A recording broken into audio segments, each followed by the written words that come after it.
stream. My name is Brian Craig. This is where MAGA comes to talk. Welcome, one and all. We got so much to cover today, don't we? Oh, man.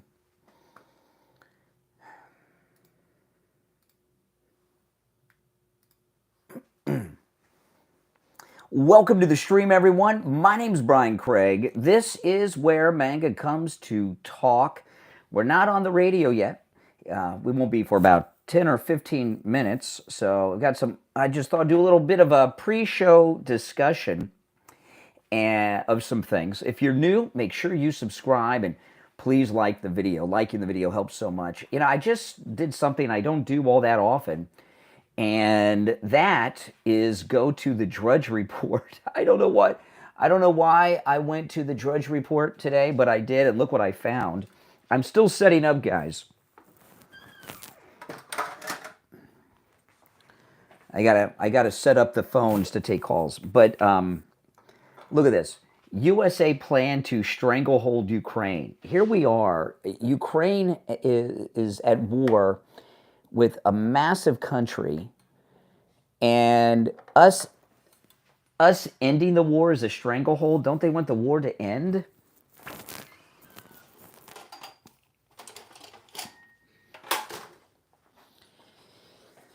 You know, there's been such an interesting change in the way things work, right? And the way that it worked during the Vietnam War era, the media were anti-war, and television media is credited with ending the Vietnam War, right? With the body bags on TV every night and everything else. And now the media, they're just so pro-war, it's insane. I don't get it at all. I guess after Vietnam, the military-industrial complex took it over, because wouldn't it seem that way? It's what it looks like to me, and that's just the way that it is. You would think that anyone who's a moral person wants the war to end. Who wants a war to continue, right? Nobody. You want the war to end. But no, not this one. So let's see what they say. USA plan to stranglehold Ukraine. The Telegraph revealed Trump's confidential plan to put Ukraine in a stranglehold. Are you kidding me? If it's confidential, how do they have it? If this is some confidential, top secret plan, they wouldn't have it. Donald Trump's demand for a $500 billion payback from Ukraine goes far beyond U.S. control over the country's critical minerals. It covers everything from ports and infrastructure to oil and gas and the larger resource base of the country. Well, you know what that's about. You got an echo? Is there an echo? Let me see. Let me double check, because I didn't hear an echo. I'll double check since we started early. I can check. Hold on. Everything from ports and infrastructure. No, the audio's fine. There's no echo. I was talking about this with The Art of the Deal. Now, I read The Art of the Deal again recently. I got it right over here. You know, I read The Art of the Deal just like a month ago. This is a great book, The Art of the Deal. And you would really enjoy it. And all these people in the media and in the press, if they read this book, they would understand everything about Trump. And the thing about Trump that I took from this book is really simple, right? And it's this. No matter what he's dealing with, now he's doing it in politics, but he used to do this in business. He always asks for a boatload more than he wants. He always has these huge asks on and this is no secret, it's in his book, The Art of the Deal. And what happens is they get into negotiations, and then he makes concessions. And there are concessions on things that he doesn't even plan on or even want or knows are unrealistic. So he asks for the money back that we gave Ukraine plus all these other deals. So he'll make some concessions. And mostly what he'll concede on is the money. He'll still want the minerals because they do have some rare earth minerals, and he'll want access to whatever he wants access to. But what they really don't want to give up is the money. And President Trump in the United States have the ability to not only take the money back, stop the money, get the money back, but they also have the ability to seize money in the bank accounts of Zelensky and all of his henchmen that that are running Ukraine. That's filled with taxpayer money that they've been stealing. So this is just absurd. It's a joke. The terms of the contract landed on Zelensky's office a week ago. They amount to the U.S. economic colonization, they use the S's instead of the Z's, of Ukraine and legal perpetuity. It implies a burden of reparations that cannot possibly be achieved. The document has caused consternation and panic in Kiev. The Telegraph has obtained a draft of the pre-decisional contract marked privileged and confidential and dated February 7th that states that the U.S. and Ukraine should form a joint investment fund to ensure that hostile parties to the conflict do not benefit from the reconstruction of Ukraine. See, that's another thing. He wants the U.S. To have companies and workers that help rebuilding Ukraine so that we can get some of the money back that way. When we go live on the radio in a few minutes, I'll get in the Cash Patel guys. The agreement covers the economic value associated with resources of Ukraine, including mineral resources, oil and gas resources, ports, other infrastructure as agreed, leaving it unclear what else might be encompassed. This agreement shall be governed by New York law without regard to conflict of laws or principles, it states. And I'm here to tell you, this is not a confidential report, or the Telegraph in the UK would not have it. The U.S. will take 50, what's PC, of recurring revenues received by Ukraine from extraction of resources, and 50 PC of the financial value of all new licenses issued to third parties. What's that stand for? Percentage? Is that what that stands for? PC? I don't know. But again, this is Trump asking for more than he wants or expects to get, so more than he wants. For the future monetization of resources, there'll be a lien on such revenues in favor of the United States. That clause means pay us first and then feed your children, said one source close to the negotiations. Believe me, the leaders and corrupt officials in Ukraine, no one in their family is going to go without food. Okay? They're all loaded.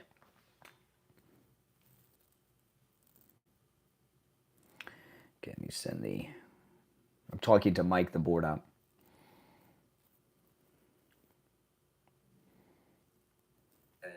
And corrupt officials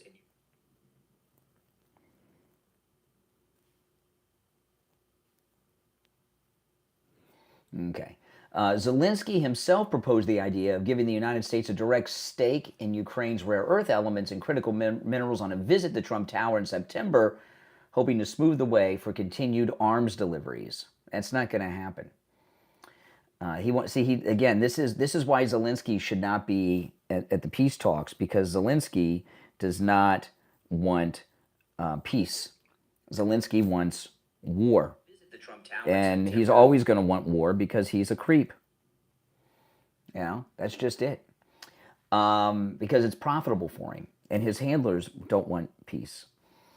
He calculated it would lead to U.S. companies setting operations on the ground, creating a political tripwire that would deter Putin from attacking again. That's right. If there's American companies and people all in Ukraine doing this, Putin would not dare attack. Very, very smart of Trump. I know, Trump is just so freaking smart, isn't he? He's brilliant. Let's go. A new version. And if this draft were accepted, Trump demands would amount to a higher share of Ukrainian GDP than reparations imposed on Germany at the Versailles Treaty. later whittled down at the London conference in 21. Trump told Fox Ukraine had essentially agreed to hand over $500 billion.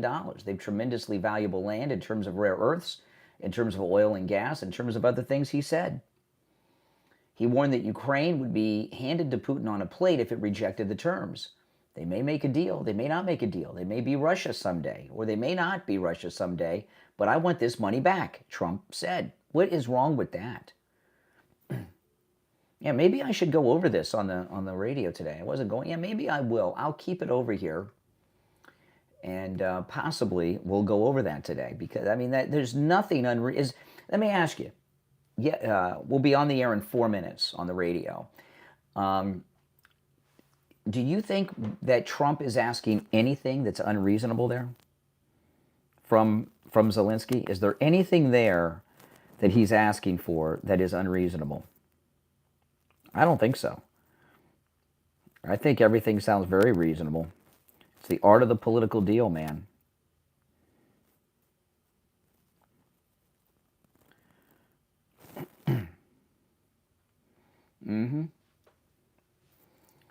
Okay. Yeah, we'll be live in 3.5 minutes. No, I mean, we've spent so much money there. Why should we be spending all this money there? That's crazy. Yeah. I mean, we've given them how much money since this war began? How much money have we given them? Do we even really know? Probably not. 3 minutes, guys. 3 minutes until showtime. Move the camera just a hair. And more money than the human mind can comprehend. They want you to think. Now, I love how they think the Holocaust happened because of free speech. Now they're telling us because of the reparations. No, it didn't happen because of reparations. It happened because the Germans are warmongers and anti-Semites. That's why it happened. They want to blame the Holocaust of World War II on anything other than the hate of Jews that the Germans had. And hate of freedom. I mean, look how they're embracing this restriction on freedom now in Germany. I covered that on the program yesterday. It's a different kind of oppression, but it's still oppression. Now, if you're new, my name's Brian Craig. This is where MAGA comes to talk, and in 2 minutes, we're going to be live on the radio. Our top of the hour break is going on if you're listening on iHeartRadio in the background or something, you'd be able to hear. This is our top of the hour traffic and weather and commercials and such. And we'll be coming on at 4 minutes and 4 seconds after the hour. 4 minutes and 4 seconds after the hour. That's my cue. Welcome from the Philippines. Welcome, welcome. And if you'd like to call in, the toll-free number is pinned in the live chat, and it's toll-free no matter where you're watching.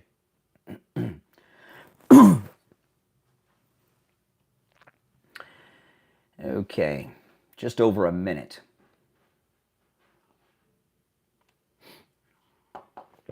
Tom from the Gold Coast of Australia, welcome.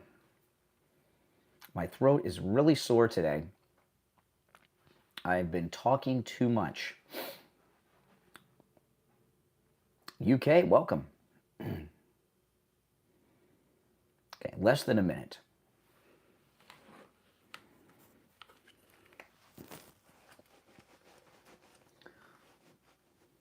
See, these headphones, they have velvet in them. They're so comfortable.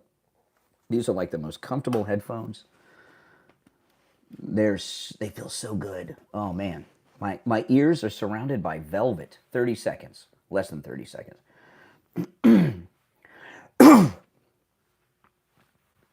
All right, stand by.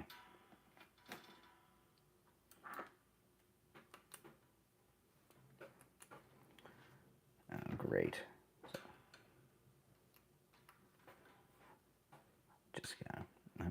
Okay, here we go. Welcome to the program, everyone. My name is Brian Craig. You are listening to Florida's longest running radio show, The Steve Kane Show.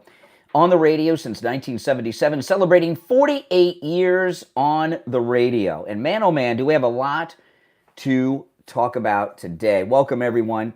And if you'd like to call in, our number is toll-free, 1-888-465-2631. 888-465-2631. Okay, so the news has so many glorious things in it. Now, I want to first talk about Kash Patel, and when we talk about Kash Patel, I'm going to ask you a question about this. Kash Patel's vote's coming up in the committee. It's going to go to the floor. He is going to be confirmed. He is going to be the FBI director. And they've been putting this off. And and this is not, I think most people agree and have thought about what I'm going to share right now. But my thought has been that they are putting this off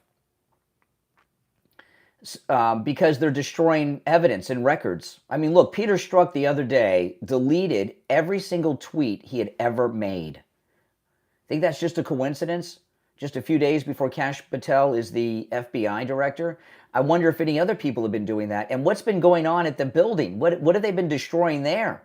It's bad enough they got Doge, but now they've got Kash Patel coming in. So they've been putting this off to destroy evidence, and everybody thinks this. This is just a reality of it. But he will be confirmed. He will be the FBI director. And Pam Bondi probably has been laying back a little bit while she's getting comfortable in her position, waiting to have a partner in Kash Patel to carry out what they've got to do, because she really doesn't have anyone that has the authority that Kash Patel will have to go out and arrest people. So my question to all of you is a really simple question. Who do you think Kash Patel should arrest first? Who do you think Kash Patel should arrest first? There's a long list, and I know we've got all the lawfare people, right? Letitia, Fannie, all those people. The judges, Judge Merchan, corrupt, and all that stuff. But we've got a new breed of lawfare people working against Doge. We've got these two federal judges that have been making rulings to stop President Trump from stopping the theft from the U.S. Treasury, stopping Doge. One of the judges, his wife, has an organization that she gets USAID money. And the other judge, we find out, the one I was talking about yesterday, got another little piece of information on him. The judge that's a federal judge from Rhode Island, the one that in 2010, there was an article in Politico I shared with you all last week that there was a lot of talk that he was one of the biggest donors to the Democrat Party at that time, and they believe he may have donated $700,000 as a way to get the nomination and get appointed to the federal bench. So he was accused of buying his seat on the federal bench. And that was by liberal Politico in 2010. I read that article on the air last week. And the article is also on my X up there from last week. You have to scroll down and find it. But then we find out yesterday, and I shared this story on the air yesterday, and I got another update. We find out yesterday that the same judge that was accused of buying his federal judgeship has received boatloads of money for his NGO, his non-government organization. Then today, courtesy of the great Laura Loomer, I find out that the judge's daughter works for the Department of Education, which is also getting examined and cut off and shut down by Trump and Doge and others.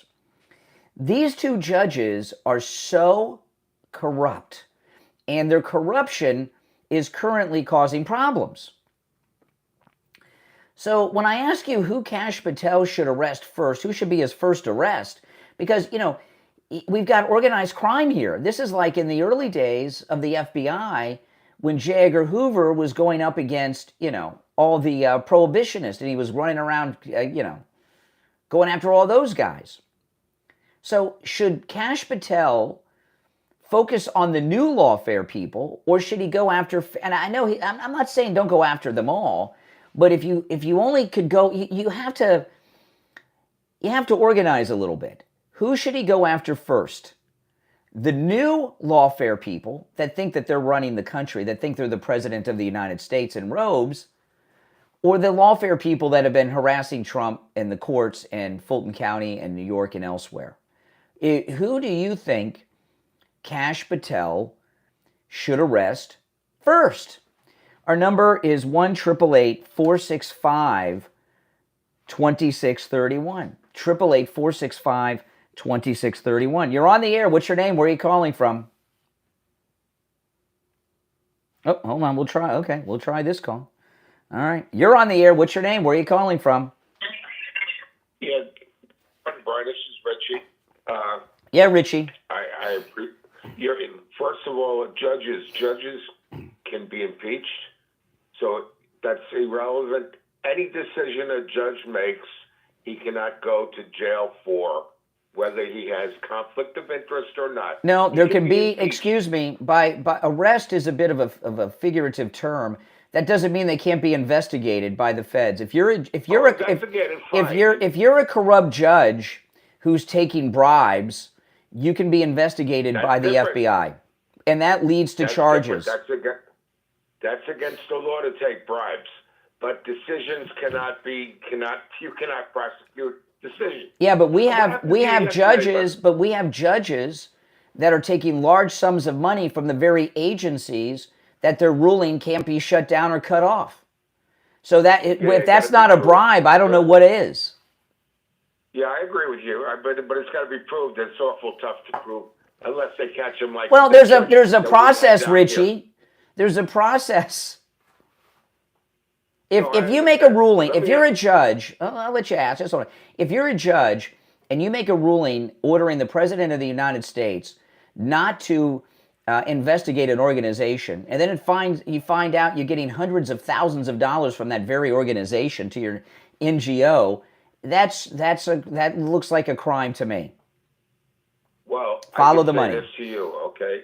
There are probably 500 corrupt federal judges. Yeah, but these judges are making rulings that are stopping Trump and Elon.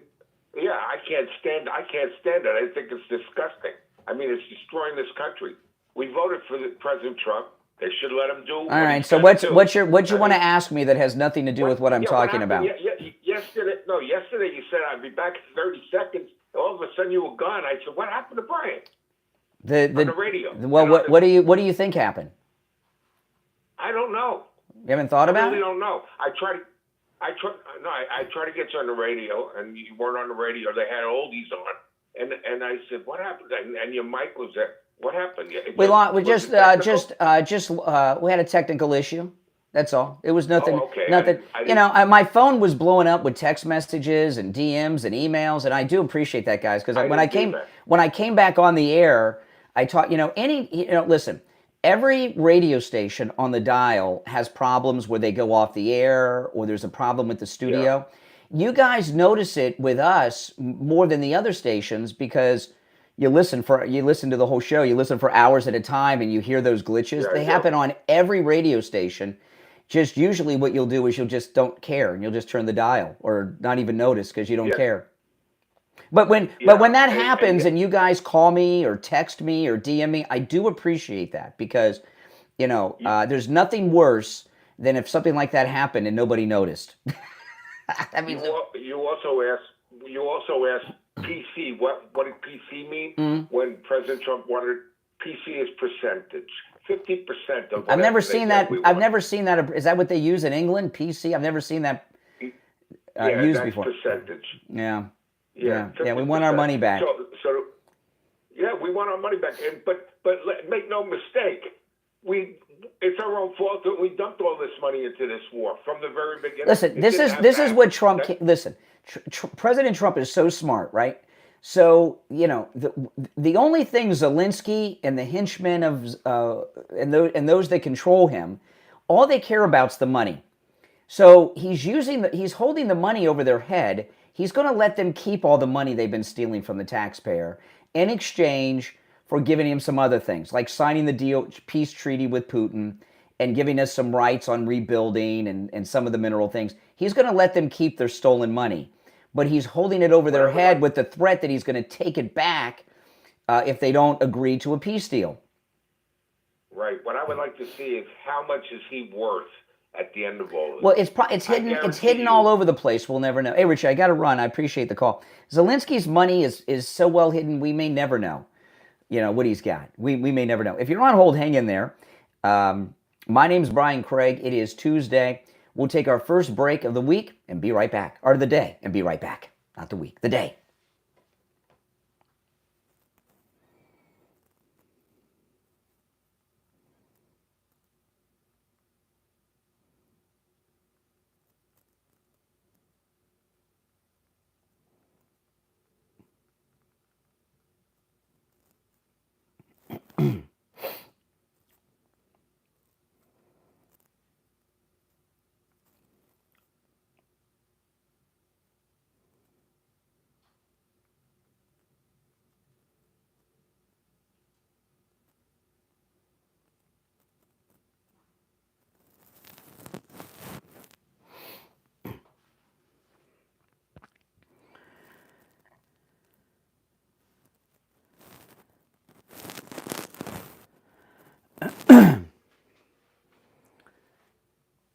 Yeah, if we do it on the phone, there won't be a delay. Okay, so I've got 6:15 and 50 right now.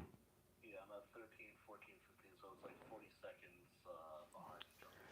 So if you give me a time in relation to that time, when should I come on? For me, it says 6:16:56, but with the rejoiner at 96, so like 6:17, like 10, 15. Well, what time are we coming back in this break, as an example? Well, so the rejoiner starts at 6:16, but we have to have 19 seconds for the rejoiner to like finish, like the talking on it to finish. So what time would you text me that we're coming back? 6:17:15. Okay, so what time should I start talking? With your time? Yeah. Because you said you're like 40 seconds ahead, right? Yeah.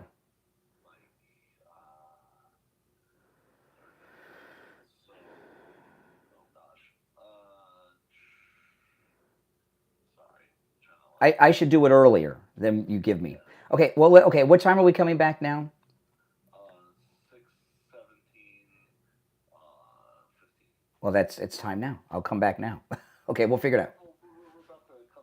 Give me like 40. Give me 40 seconds from here on. Okay, 40. Come back 40 seconds early or 40 seconds late? Later. I'll come whatever time you tell me. I come back 40 seconds after that. Is what you mean? Okay. We'll try it. Okay. All right. Okay. Okay. Bye. Okay. We're coordinating.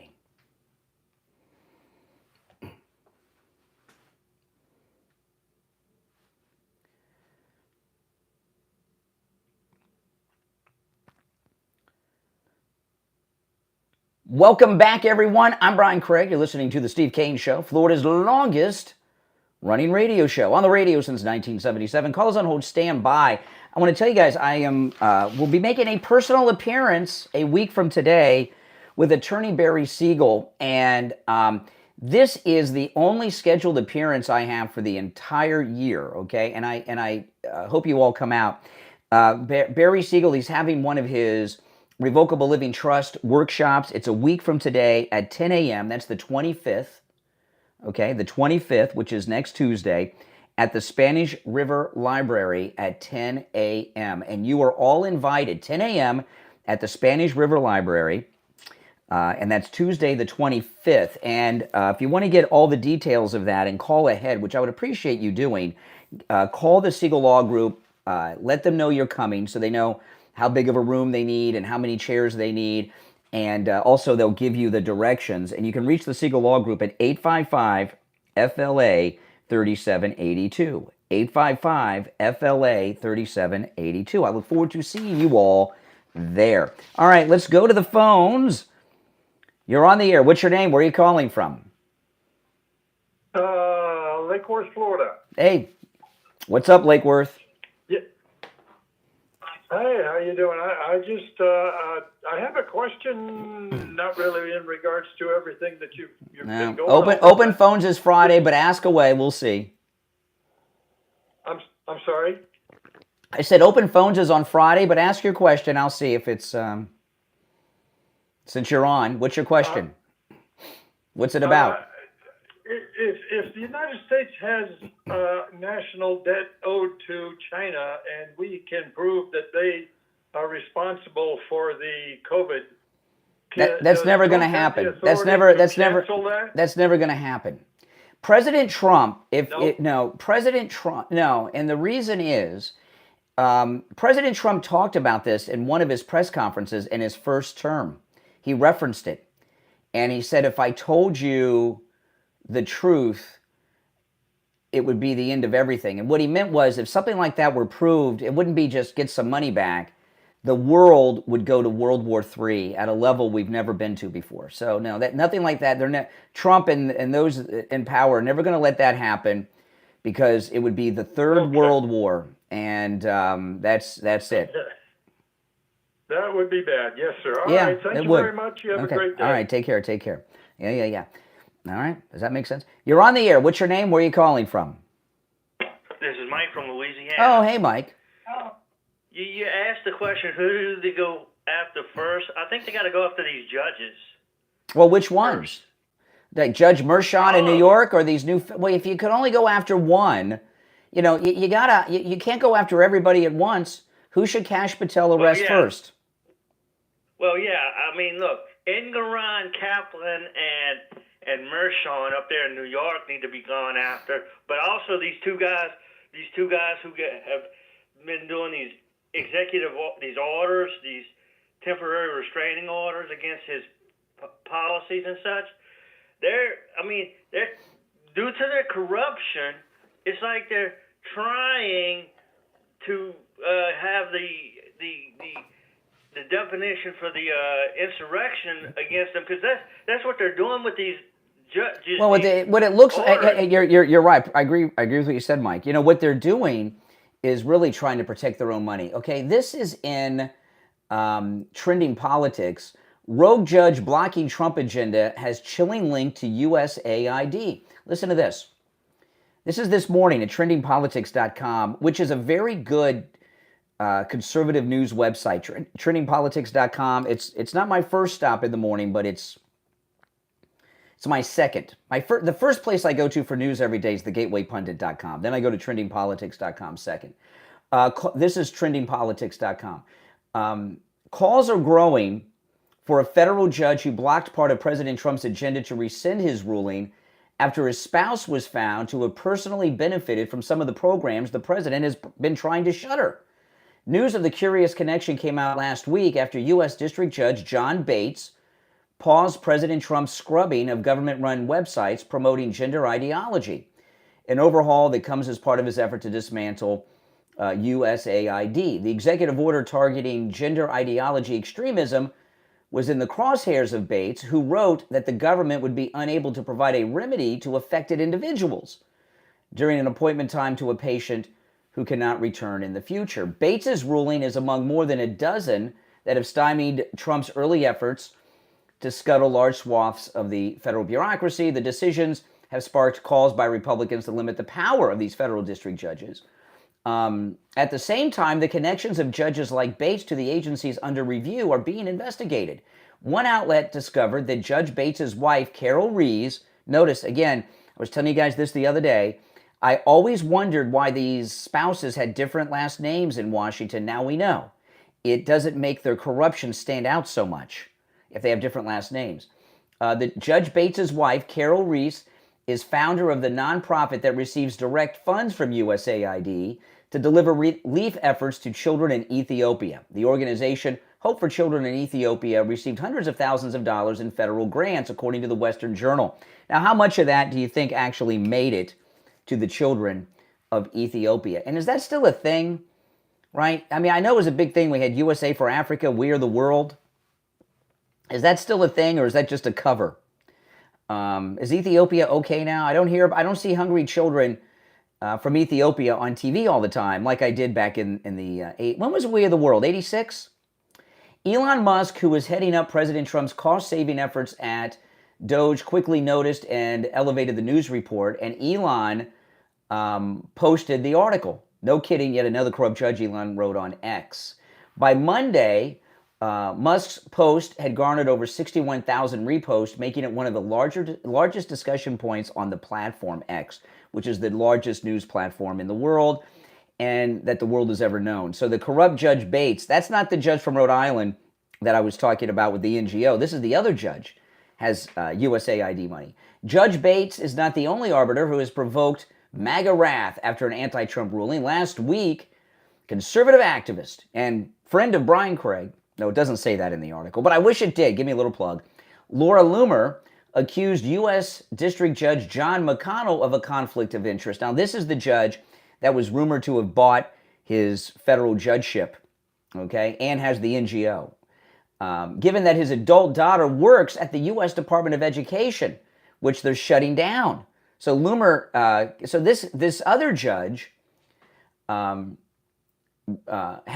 McConnell has an NGO that he gets money from, and his daughter works at the education department. And Loomer uncovered the education department connection. The case should have prompted McConnell to recuse himself over the conflict of interest, Loomer argued. On May 3rd, 2024, Judge John Jack McConnell tagged himself at the White House during the Biden administration, where his daughter, who was appointed by Joe Biden to the Department of Education, spoke to Joe Biden's Commission on Advancing Educational Equality, Excellence, and Economic Opportunity for Hispanics, Laura Loomer wrote. McConnell wrote in his latest order, the broad, categorical, and sweeping freeze of federal funds is, as the court found, likely unconstitutional and has caused and continues to cause irreparable harm to a vast portion of the country, namely his NGO and his daughter, I guess. So, I mean, why are these, and listen to this. Now, that same judge whose daughter works at the education department, okay, he's received over $100 million in government funding for his NGO. Now, this is the judge that was suspected by Politico in 2010 of possibly buying his judgeship from Obama, and daughter works for the education department. Judge McConnell's organization has received $117.6 million in government funding in total, ending in 2023. Now, we don't know if they're still getting money or not on this article, or if the last reporting year is 2023, since we're at the beginning of 25. They haven't gotten 24 in yet. Maybe that's why he wanted the money to keep flowing, they write in the Gateway Pundit. He's expecting several more $1 million this year, they're reporting. So he's still got NGO money coming from the government that he feels owed to him. The Gateway Pundit reported that this radical far-left judge called President Trump a tyrant and said racism's a white people problem. So he's received over $100 million. In a bombshell revelation, America First Legal has uncovered damning evidence that federal judge Jack McConnell, the Rhode Island judge who halted President Trump's temporary spending freeze, has been deeply entrenched in a taxpayer-funded nonprofit, receiving over $128 million in government funding during his tenure, and millions more expected this year. I mean, this is nuts. So when I ask you, who should Kash Patel arrest first? Should it be this guy? I mean, this judge, is this textbook corruption? Is this at the level of that you would consider a judge who took a bribe? Is it a similar thing? I've never seen corruption so open at this level. Have you? And it's really an act of desperation. They're so panicked over this money that they've become so accustomed to, probably to live in the lifestyle in which they become accustomed, right? You know that old phrase, that they're in a panic over their money.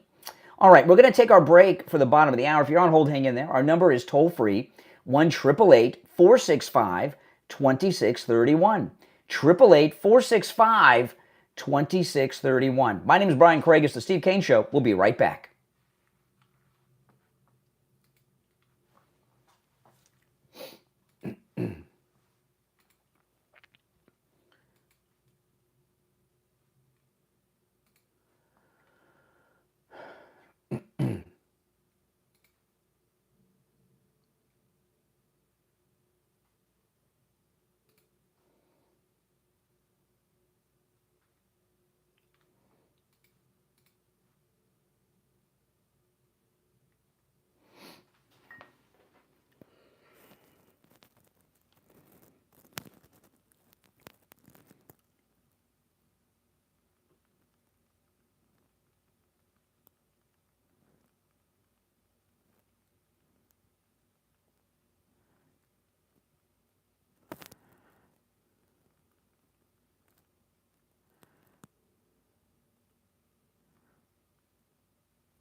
Welcome back, everyone. I'm Brian Craig. You're listening to the Steve Kane Show, Florida's longest-running radio show. Welcome back, one and all. Callers on hold, stand by. In just a few minutes, I'm going to get into what's going on with the mayor of New York, which is insane. You're on the air. What's your name? Where are you calling from? You're on the air. What's your name? Where are you calling from? Montana Mark. Oh, hey, Mark.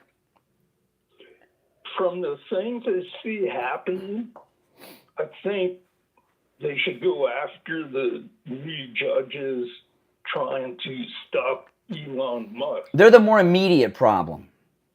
Yeah, I agree with you. Thanks, Mark. I appreciate that call. Yeah, if you're on hold, hang in there because I want to get into this.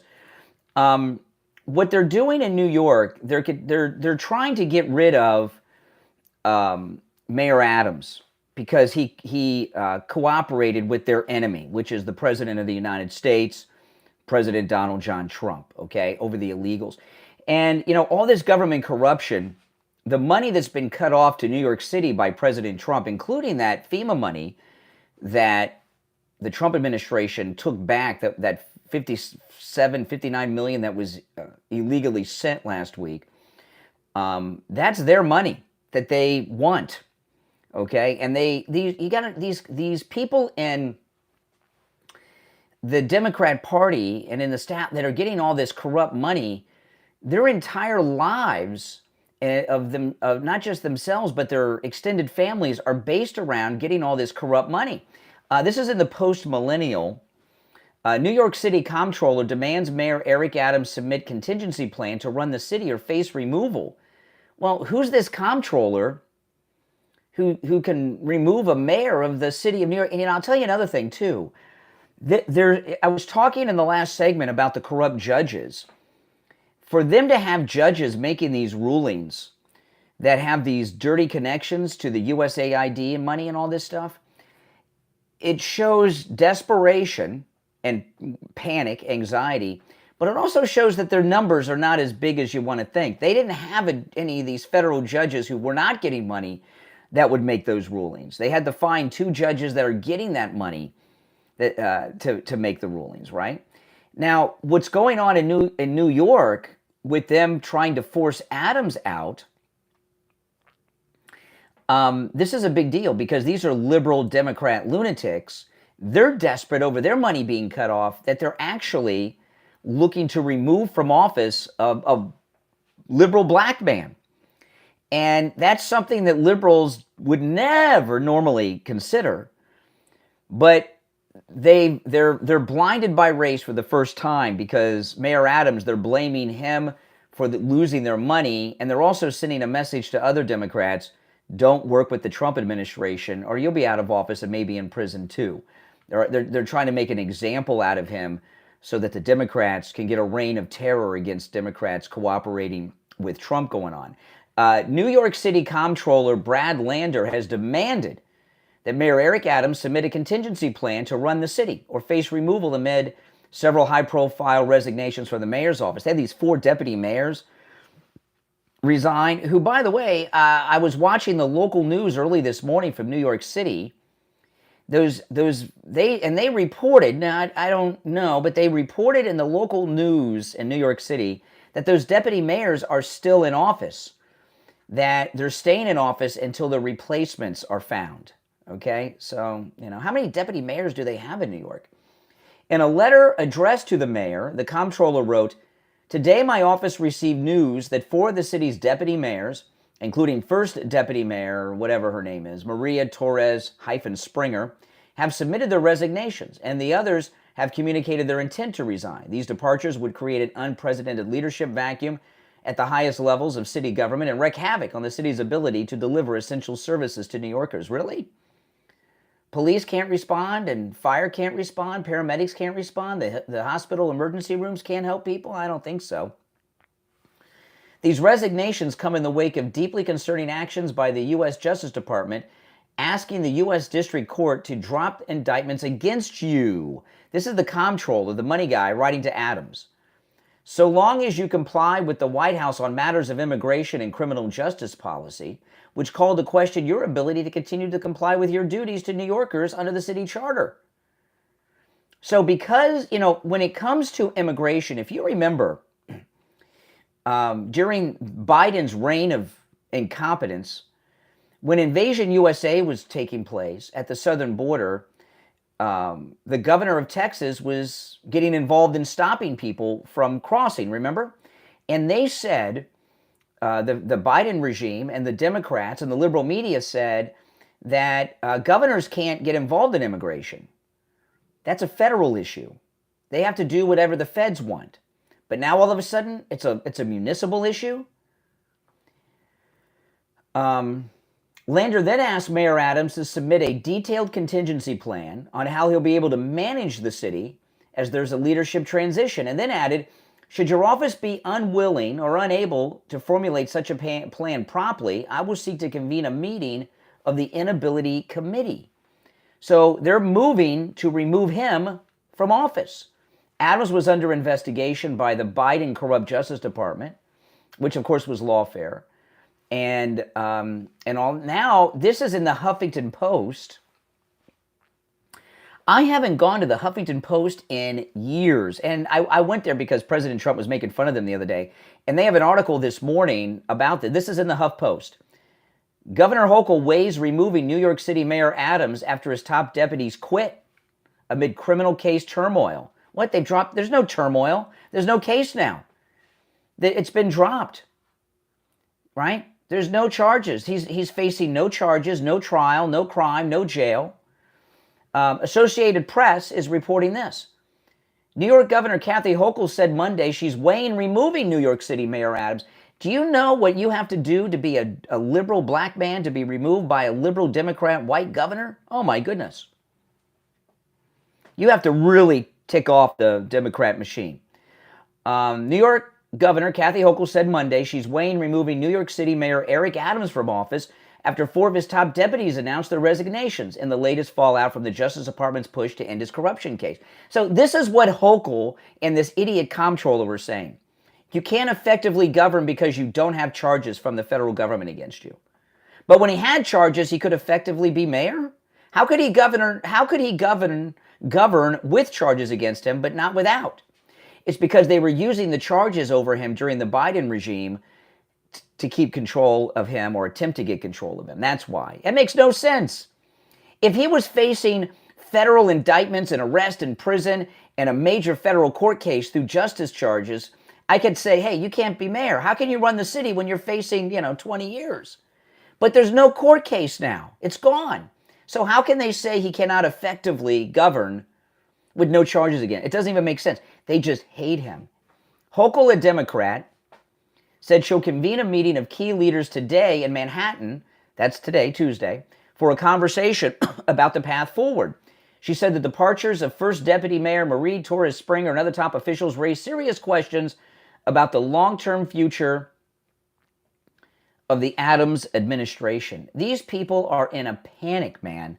And this is a beautiful thing. And, if I was an advisor to Mayor Adams, my advice would be simple. Do what you know is right, which is cooperate with the President of the United States, with the Trump administration. They're in charge now. Don't worry. And if they don't, when I was watching the local news, it was very interesting because in the local news, although they're partisan Democrat liberal hacks, the local news, you get more of a accurate analysis of what the situation is. If they remove him or he resigns, they're going to have a special election. And the local news in New York City was reporting that the Democrats do not want to have a special election for the mayor because it would be at the same time as the Democrat primary, and they don't think they would be able to get their hand-picked successor. They want to get some pro-immigrant, illegal immigrant that's going to fight Trump and do everything they can do to stop the deportations from the city. But if he resigns or they remove him, the special election going at the same time as the primary, they wouldn't be able to be guaranteed that they could get one of their conspirators as the new mayor. So what they're trying to do is intimidate him to cooperate with them, not the Trump administration. But those charges against him could come back in 5 seconds. If he starts going out, and some may call this lawfare, and but I don't think it's lawfare. But the charges could come back from the Justice Department. They have not been dismissed without prejudice or whatever that is. So he's in a rock and a hard place. But they're in a panic in New York because, like with these people in Washington, President Trump and Doge have been cutting off their money. And that $59 million that was transmitted, that person from FEMA that did that, I'd like to know who she was and why she did it, wouldn't you? Even after the president's order, she sent the $59 million to New York City. I know they fired her. That's not enough. I would make her cooperating witness number one. Make a deal with her at the Justice Department and get her to talk. She transmitted that money for a very specific reason. By the way, I'd like to know what kind of car she drives and how big of a house that FEMA worker has, huh? Mm-hmm. All right, we're going to take our last break of the first hour. I want to remind you guys that 1 week from today, that is the 25th, join me with Attorney Barry Siegel at the Spanish River Library, Tuesday at 10 a.m. in Boca. This is one of Attorney Barry Siegel's Revocable Living Trust workshop. I've been to many of his workshops years ago. I have not been to one of his workshops really in several years, and this is the only appearance I have scheduled for the rest of the year. So I'm inviting you all to join me, and I'll be there. As soon as I get off the air, I'm heading there. And I'm going to give you the number for Attorney Barry Siegel's office. When they're open, give them a call. They'll give you all the details as to where this is and everything. But if you could call, it's free, of course, to attend. But if you could call and let them know you're coming, it helps out a lot because they know how much space they need, how many chairs and all of that, okay? So give them a call. It is Attorney Barry Siegel's number is 855-FLA-3782, 855-FLA-3782. And you can go to the website and get the number there too, SiegelLawGroup.com. But come join me along with Attorney Barry Siegel 1 week from today, Tuesday the 25th, at the Spanish River Library in Boca. All right, we'll take our last break of the first hour and be right back.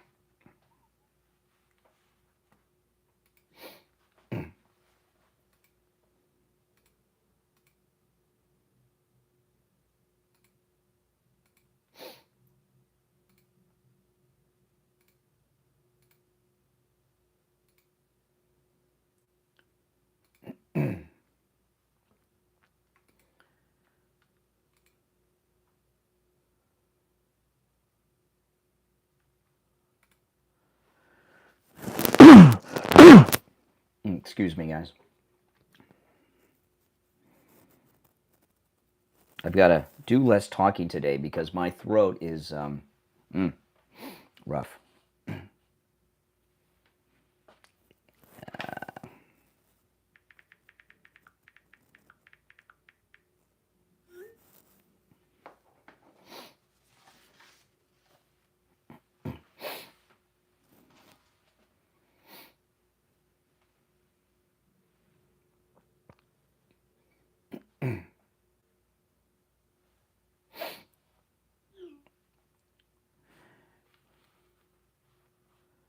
Okay, we'll be back on the air in less than 10 seconds. Stand by.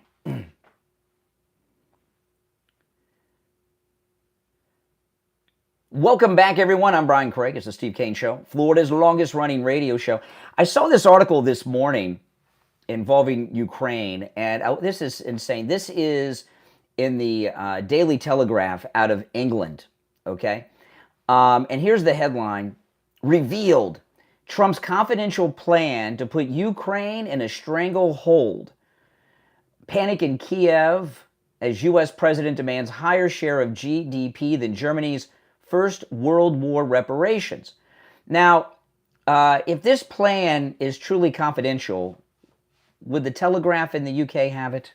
Ask yourself that. Okay? Of course not. They wouldn't have it.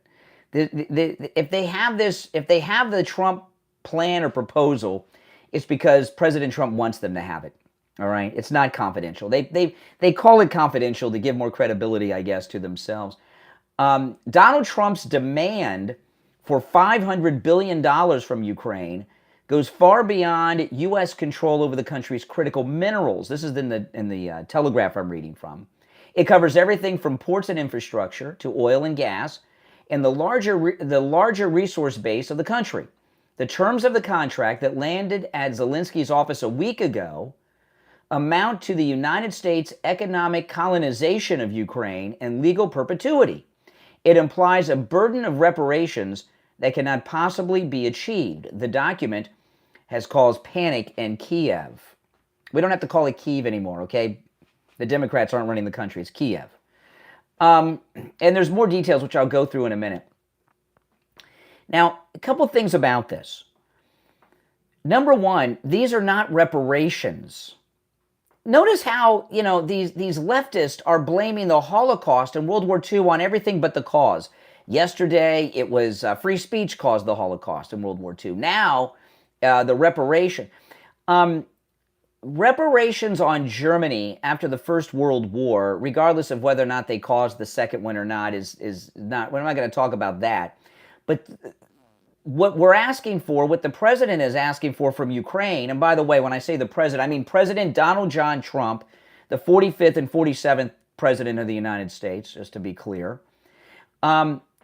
This is money that is ours that we want back. Okay? The European powers had not been sending trillions of dollars to the Weimar Republic of Germany and wanted their money back. They wanted them to pay for the loss of life and destruction that Germany caused when they started the war.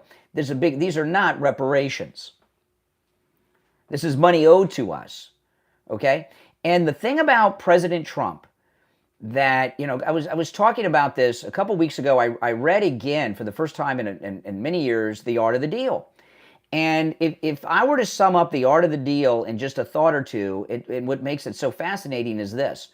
President Trump always asks in any deal, he's doing it in politics now, but he used to do it in business, whatever deal he's making, he always asks for a lot more than he wants, so that he has room to make concessions. And even after the concessions are done, he's still getting more than he wanted. Okay? He always does that. And I guess these people, they hate him so much, they can't see it. I mean, you don't have to read The Art of the Deal to know this. You just watch him in the news and you see it. Okay, so back to the article. This is in the Telegraph in the UK.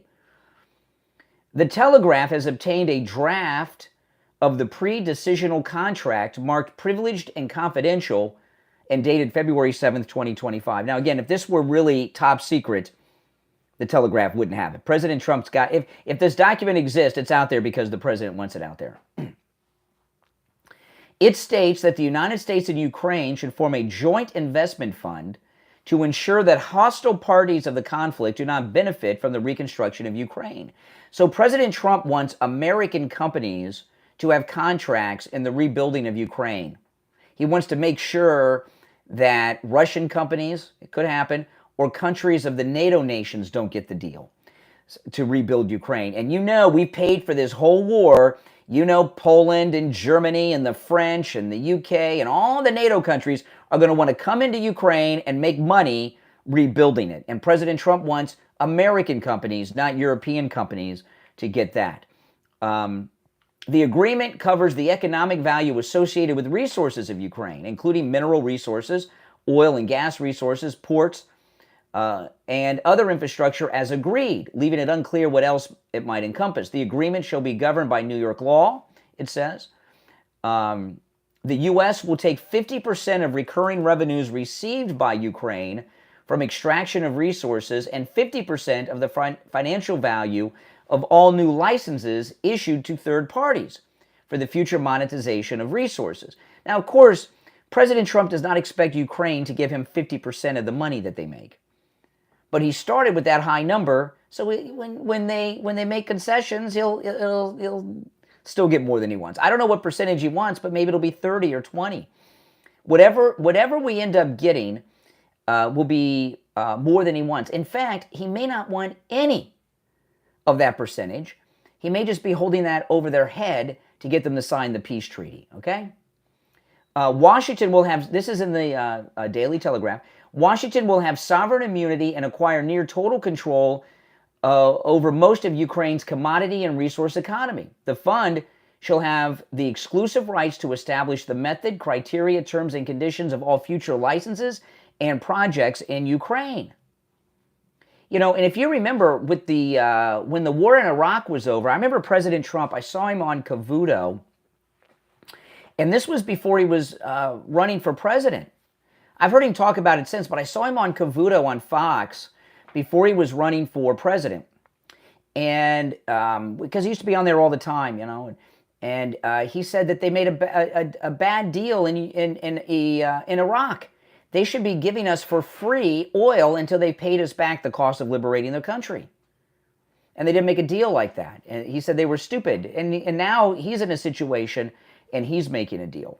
Zelensky proposed the idea of giving the United States a direct stake in Ukraine's rare earth elements and critical materials on a visit to Trump Tower in September, trying to smooth over things with Trump. He calculated it would lead to U.S. companies setting up operations on the ground in Ukraine, which would deter Putin from coming back in. If we have American businesses all over the country and American workers, he's not going to want to come in.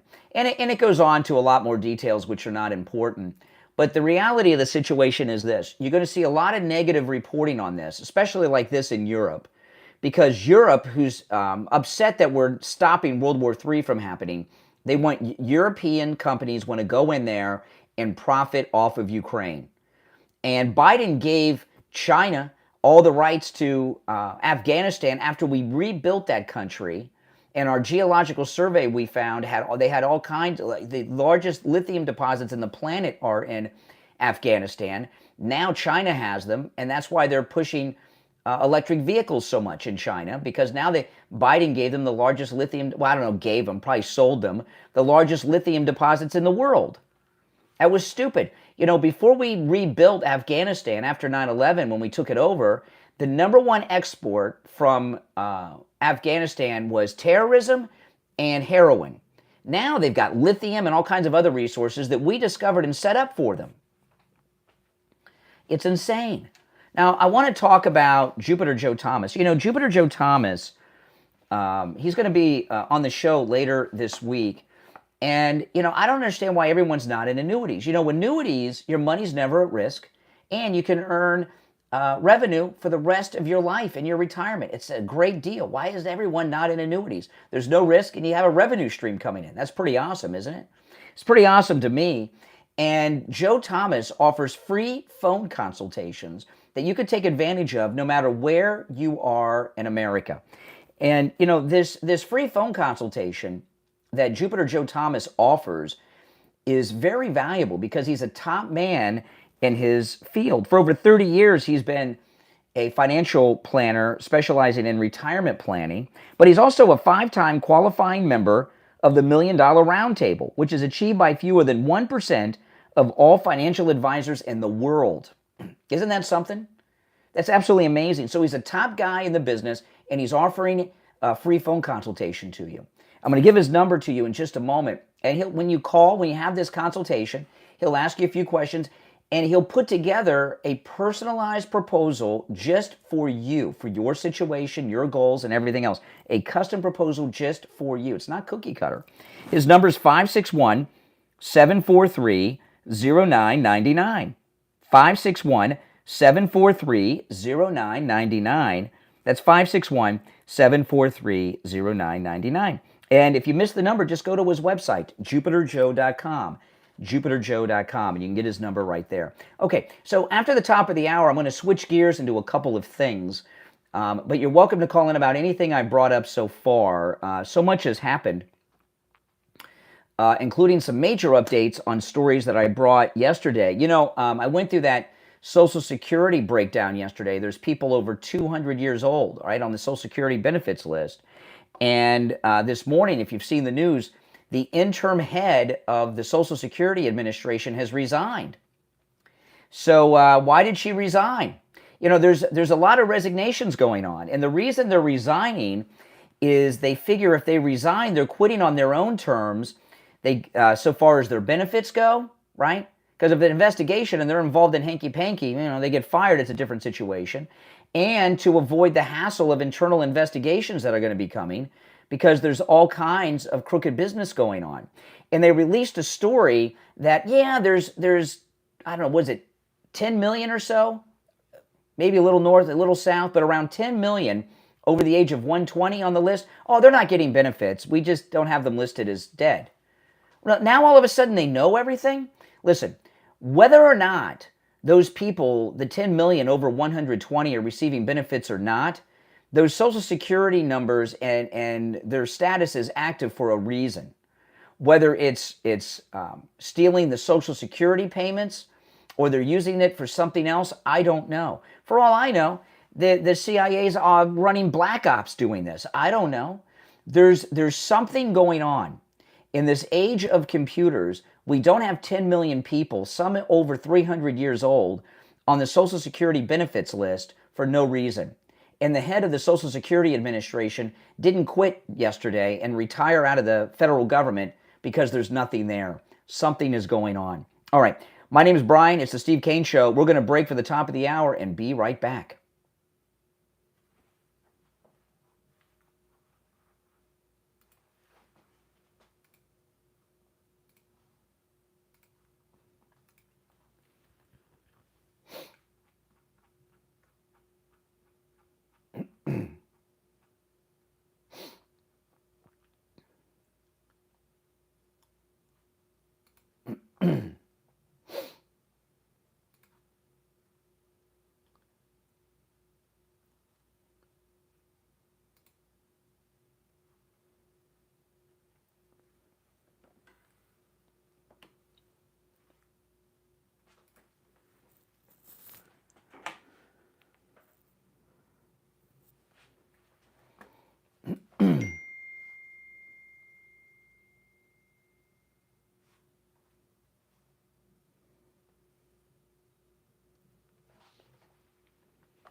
If you're on hold, hang in there.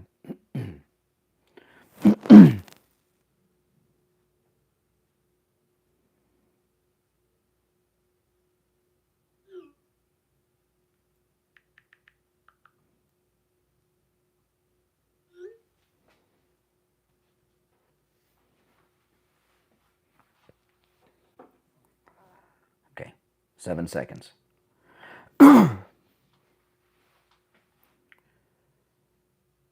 Welcome back, everyone. I'm Brian Craig. You're listening to The Steve Kane Show. Hour number 2 has begun. If you're on hold, stand by.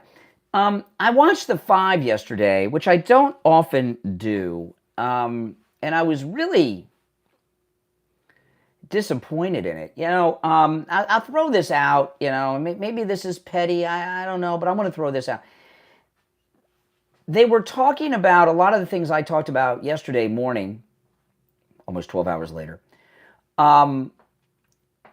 including this story with Margaret Brennan. And I want to share with you what I mean about this. This is the Margaret Brennan, who's the woman from CBS's Face the Nation with Marco Rubio. I did play this yesterday. Let me play it, and I'll just do a little capsulized version of what I talked about yesterday, and then explain why the Five aggravated me yesterday with their discussion. Here we go. This is Margaret Brennan, Face the Nation with Marco Rubio on Sunday.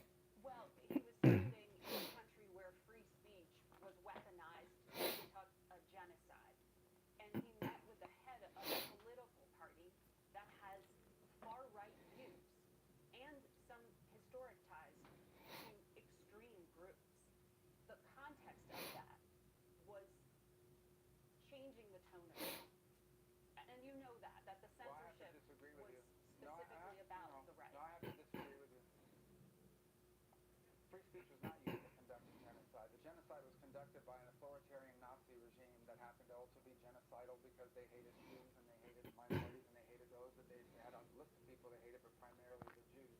There was no free speech in Nazi Germany. There was not. There was also no opposition in Nazi Germany. Okay, yeah, that's right. That's why they burned down the Reichstag and all that. Okay, so yesterday, just to give you a capsulized review, what I talked about yesterday for this, if you missed it. So on Sunday, Margaret Brennan, who's a real twisted person, I mean, she's a mental patient to say something like this. She's blaming the Holocaust on the fact that she believes there was too much free speech in pre-Nazi Germany. Too much free speech in Nazi, and I guess that continued to Nazi Germany. Free speech allowed the Holocaust to happen. Not anti-Semitism, not the hatred of Jews that's part of the DNA of Europe and of Germany. And Margaret Brennan is a white American girl. She's as white gets, like me, right? When she went to college, she majored in Middle Eastern studies and learned to speak Arabic. And she met her husband in college, who she married years later, who's a Syrian-American Muslim man. And the reason that's relevant is because Muslims hate Jews, right? Do we all agree? Muslims hate Jews. So does Candace Owens, by the way, if you want, and others. But Muslims hate Jews. And and Margaret Brennan on Face the Nation has a Middle Eastern Muslim viewpoint as to what caused the Holocaust. It wasn't the hatred of Jews, it was too much free speech. Because in her world, everybody hates Jews because she lives in a Muslim world. Okay, so everybody hates Jews. So that's not what caused the Holocaust, because she thinks it's justified to hate Jews.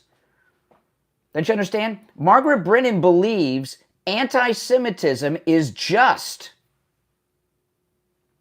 So her reason for the 6 million murdered, okay, was there's too much free speech. We can't have free speech. Notice they don't have free speech in the Muslim world, by the way. And I'm watching The Five yesterday, and they're talking about this. And it was Jesse, Perino, Gutfeld, Judge Janine, and Jessica Tarloff, that liberal idiot who went to the London School of Economics, which probably means she's CIA, right? They all look tired to me, like they had a big lunch and a couple martinis, like, you know, how Bob Beckel was. And what you have on The Five is you have people that, you know, two of them have really good shows. Greg Gutfeld's show at night is awesome. So his days are spent prepping for that show. Jesse Waters' primetime show is spectacular. I'd watch his primetime show once or twice a week, and he's very good on that primetime show. All of his effort goes into that. Dana Perino, who I don't like, she's a never Trumper in with the Bushies, but she's got a show in the daytime on Fox. So by the time The Five comes on, she's tired. Jessica Tarloff's just a liberal idiot. And Judge Janine, you know, she's just phoning it in. And it used to be just Gutfeld that did this, but now I've seen other people on The Five panel do it. Everything they say is scripted, and they're reading. And sometimes you can even see the notes. You see their eyes looking down at the paper all the time. It's usually handwritten, at least in Gutfeld's case. And big letters, too, on Gutfeld's. They're reading. They're so lazy on that show. They are literally phoning it in. And I know it's highly rated and everything, but they're so lazy on that show. Now then they talk about this story that I'm sharing. And Gutfeld started, and he says, well, you know, her to say that just shows how the media don't look into things, and they're lazy, and they don't work hard, and meanwhile, they're all phoning it in, half asleep, reading off of a handwritten paper what he's saying. I saw his eyes look down. None of them touched on what I shared, that she went Muslim in college, she speaks Arabic, she's married to a Syrian-American Muslim man. I'm sure her kids are Muslim, you know, because and you know, in Judaism, your mother has to be a Jew for you to be a Jew. In Islam, it's the father. I'm sure her kids are Muslim. She has a Muslim perspective on this. So the whole thing is, she thinks anti-Semitism is okay. She thinks that Jews have brought anti-Semitism on themselves. In fact, this talk of free speech is what caused the Holocaust, is anti-Semitic in itself on a deeper level. I don't want to get too cerebral on the whole thing, but none of them mentioned any of that. They're all presses. And I had this yesterday, and then during the day yesterday, this story went kind of viral online. Like, everybody was talking about it on the internet. So they were just talking about things that were trending online, so they looked relevant without any deep discussion of it. And what she gave us really is kind of how they think in Gaza about Israel.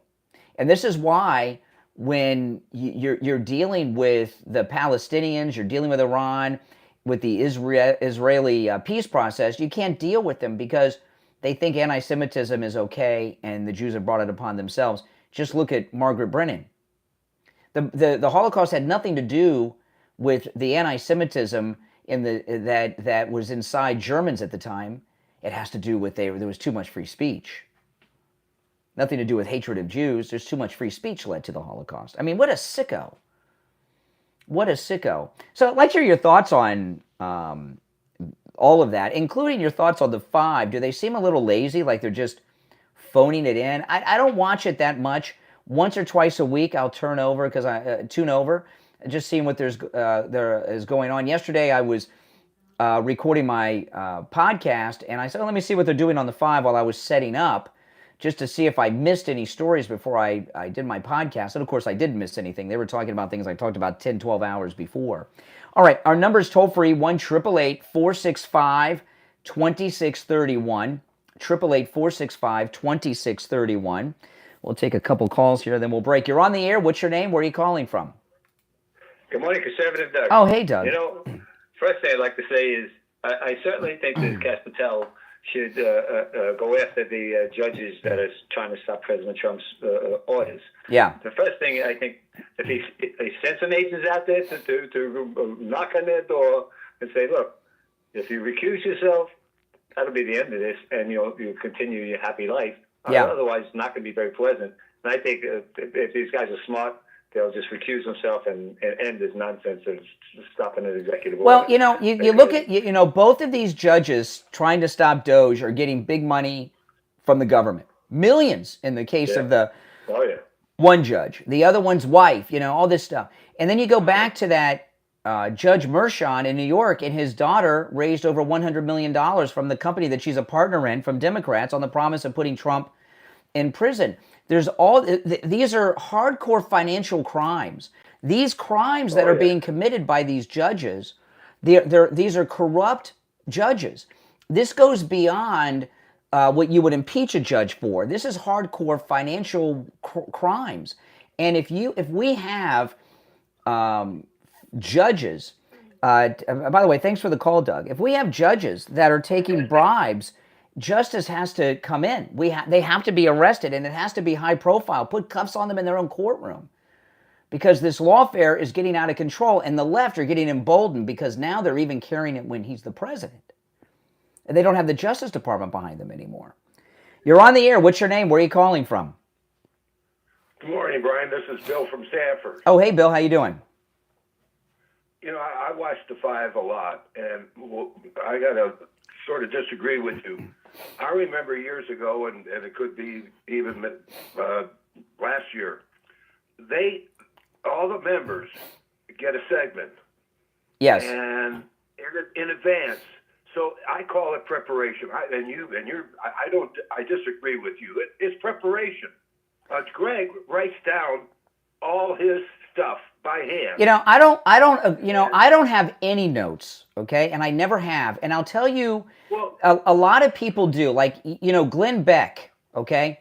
They have writers that write out everything he says. And I remember once he had his buddy filling in for him, Phil. I listened to 30 minutes of that show. I thought it was Glenn Beck because their voices are similar. He said the same thing. There was a thing years ago when there was a guy on the radio. Anybody remember Dr. Jim Nadal? Dr. Jim Nadal. He did a nighttime radio show that was a talk show okay? And he wrote everything he said on the air, a 3-hour show. He wrote it. It was once a week. So he wrote his whole show out. And one day, I was like 21 at the time. And this is when I did overnights. I had to go live from 3 a.m. to 7 a.m. Sunday morning. Saturday night, Sunday mornings. I was on the air for 4 hours from 3 a.m. to 7 a.m., right? And I used to go out partying then. And I came to work. I was just left the bars, probably 2 in the morning. And I didn't do any show prep. And I looked in the garbage can. He had his whole show there. So I took it out of the garbage can and told the story about what he does. And I read his whole show. Okay? That's not hosting a television show, talk show. That's not hosting a radio show. That's a book on tape. Okay? And when I see Greg Gutfeld, put it in the teleprompter at least. When I see him looking down nonstop while he's talking, and sometimes see the notes in big print, it's ridiculous. At that level? Well, I still, you're very good, by the way. Thank you, There's thank no you. question. You have Thank no you. notes, I can tell that. All right? And you do 3 hours all by yourself. They're doing an hour. With Steve joined. Yeah. And they got there's 5 of them. But they're also networked. So the network may have something to do with the fact that they want these people to be prepared before they go on the air. They're not prepared. Why don't they have it in the teleprompter then? So it doesn't look like they're reading. And I used to notice this. Now, I like Greg Gutfeld and Jesse Waters and Judge Janine. Absolutely. Okay. Don't take this any other way. They're very good. But their shows are very good. I miss Judge Janine's weekend show. But on the 5, they all look like they're hungover from a martini lunch. And it used to be just Greg. I disagree with that. But It's my opinion. Well, you know what they say about opinions, though, right? It used to be just Gutfeld who was looking down. Now they're all doing it. Well, I know that Gutfeld is not printed out. It's handwritten. It's handwritten. Yeah, it's handwritten. Yeah, and I don't see Jesse looking down, but maybe you. I've seen Janine. I've seen Janine, Dana, and Gutfeld. I've not seen. I've not seen Jesse. You're looking at it as a professional, and I'm looking at it as just an audience member. And you're let me right. listen. This is but petty. That doesn't mean it's a bad show. No, but I don't like the script, and rated. I don't watch his nighttime show because I got to be up early in the morning. And I've seen clips of it. It's very good. But I did watch it when he had President Trump on.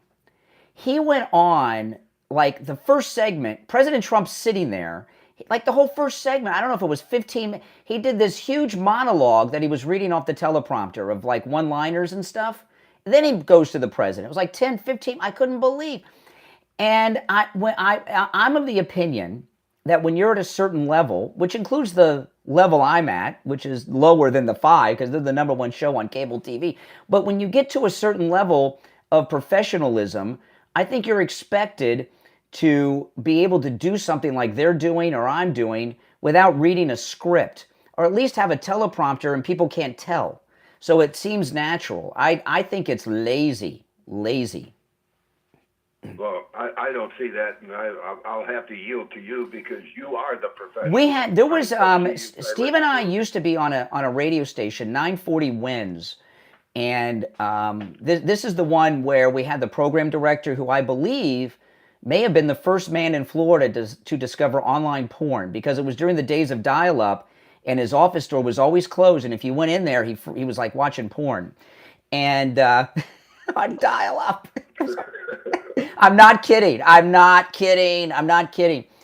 And there was this one guy who I'm not going to say his name because he's a national person. He's on a national platform now, and he's a nice guy, okay? And I'm not going to bring him up. Maybe I will later. But he's a nice guy, and I always got along good with him, and he's a nationally known person. He had to stay, he was doing an air shift, and the follow-up, the person relieving him didn't show up, so he had to continue. And he said, he goes on the air, he was in a panic because he had to do an hour that he wasn't prepared for. He went on the air and he said, I'm not prepared for any opinions this hour. Well, what do you mean prepared for opinions? Yeah, I mean, this is a national person that I'm telling you about right now, who I always got along with. So that's why I'm not saying their name right now. And a lot of you would know who this person was if I said that. And I said, now, how can you be at that level? You're on the air and you have to prepare to have an opinion. Don't you just have them? Well, I really have to compliment you again, because if I compare you to the five, you are way, way, way above that. Well, I appreciate it. And no notes. I don't see you looking down at all for 3 hours. The only notes I have is I have a copybook that has the phone numbers of when you hear me do live commercials, and I want to make sure I give out the right number. So I just have, that's all I have is a list of phone numbers for our sponsors. That's all I have. Everything else, now my show prep is on, I do tweet it, and I go through my Twitter feed to remind me of stories, but I don't have any notes here of a monologue I'm going to give. I just talk off the top of my head, and that's why sometimes I'm wrong or maybe misspeak, because I'm just talking off the top of my head. I just don't think at that level, I think the five is lazy. I think they're all lazy on that show. Well, I disagree, but all right. All right. All right. No problem with that. Okay. All right. Take care. Day, all right. Brian. You too. You too. It's okay to disagree. Okay. We'll take our first break of the second hour. Call us on hold. Stand by. Our number's toll free. 888-465-2631. It's the Steve Kane Show. I'm Brian Craig. Back after this.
All right. There's I'm coordinating with Mike, the board op. There's a delay between me and the radio station, and it's usually like 4 seconds. And for some reason today, it's 40 seconds.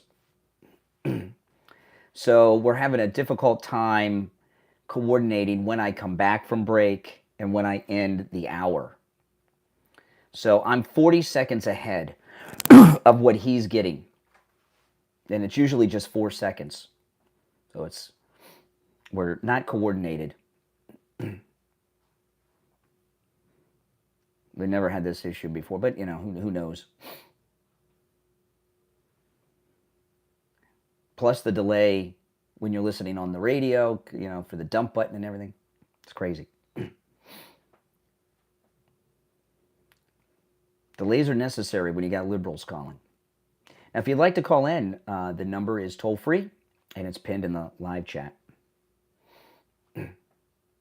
1-888-465-2631. And if you're new, please subscribe. This is most definitely where MAGA comes to talk. And if you're already subscribed, please like the video.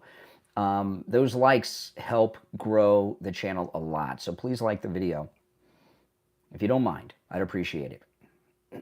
I'll take some more calls. I took that break late, so it's going to be a short segment. I'm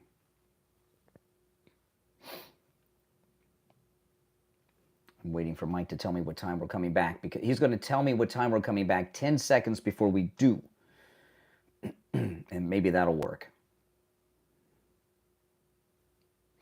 And then Thursday and Friday, I will be at the radio station because I got to be there Thursday and Friday for production work.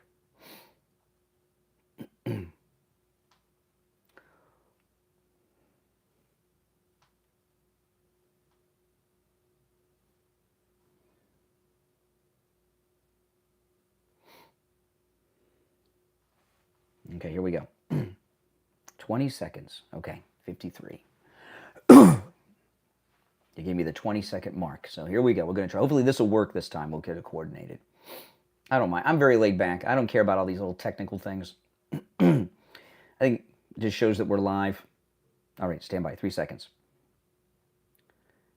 Welcome back, everyone. I'm Brian Craig. It's the Steve Kane Show, Florida's longest-running radio show. I went very long in that last segment, so this is going to be a very short segment so we can be on time for the rest of the show. I'm giving you my apologies in advance. I just went too long in the first. Sometimes that happens. I shouldn't have taken that last call, which is usually the story. Whenever I have the urge not, I should wait till after the break to take that call, or maybe it's the end of the show. Maybe it's always my original thought is the right one. Don't take it now. I did, so we're behind. All right. You're on the air. What's your name? Where are you calling from? You're on the air. What's your name? Where are you calling from? Once. Twice. All right. You just made it. You just made it. What's on your mind? Oh, what's on my mind? Okay, so... Stand by, Mike. I think Donald Trump running the country smoothly. He's rough around the edges. He's doing exactly what we need to be doing to secure the border. Yes. Down there in Cochise County in Arizona, the sheriff is having trouble with the definition of what securing the border means. I mean, all you have to do is go to Black's Law Dictionary to understand what securing the border means. He understands. Yesterday... With Edward Johnston back in the day. Okay, yesterday, Tom Homan, I saw him on TV, he said, Tom Homan, the border czar, he said yesterday they had just over 200 border crossings. I can't remember the exact number. He gave the exact number. It was like 203, 211. You know, we had just over 200 border crossings. He said that is the lowest number he's ever seen in his entire career. And he said during the Biden administration, the average was over 11,000 a day. So over 11,000 a day to just over 200 in a day. Biden was running around acting like he couldn't secure the border. It was out of his control. Oh, it was well within his control, but I don't think Biden was running the country. I think he was just the showman. No, he was running the country. Other than Trump, the other presidents never run the country. They're all spokesmodels for whoever is in control of them. Biden's no different than George W. Bush. They all have handlers. And here's what gets me: the Democrats. Why don't they understand that we're only allowed to let 5,000 into our country and go through the naturalization process. Well, I don't know what the numbers. I don't know what the numbers are, but the reason the Democrats. Why do you think the Democrats want to have an open border? It's obvious. So they can line their pockets with money.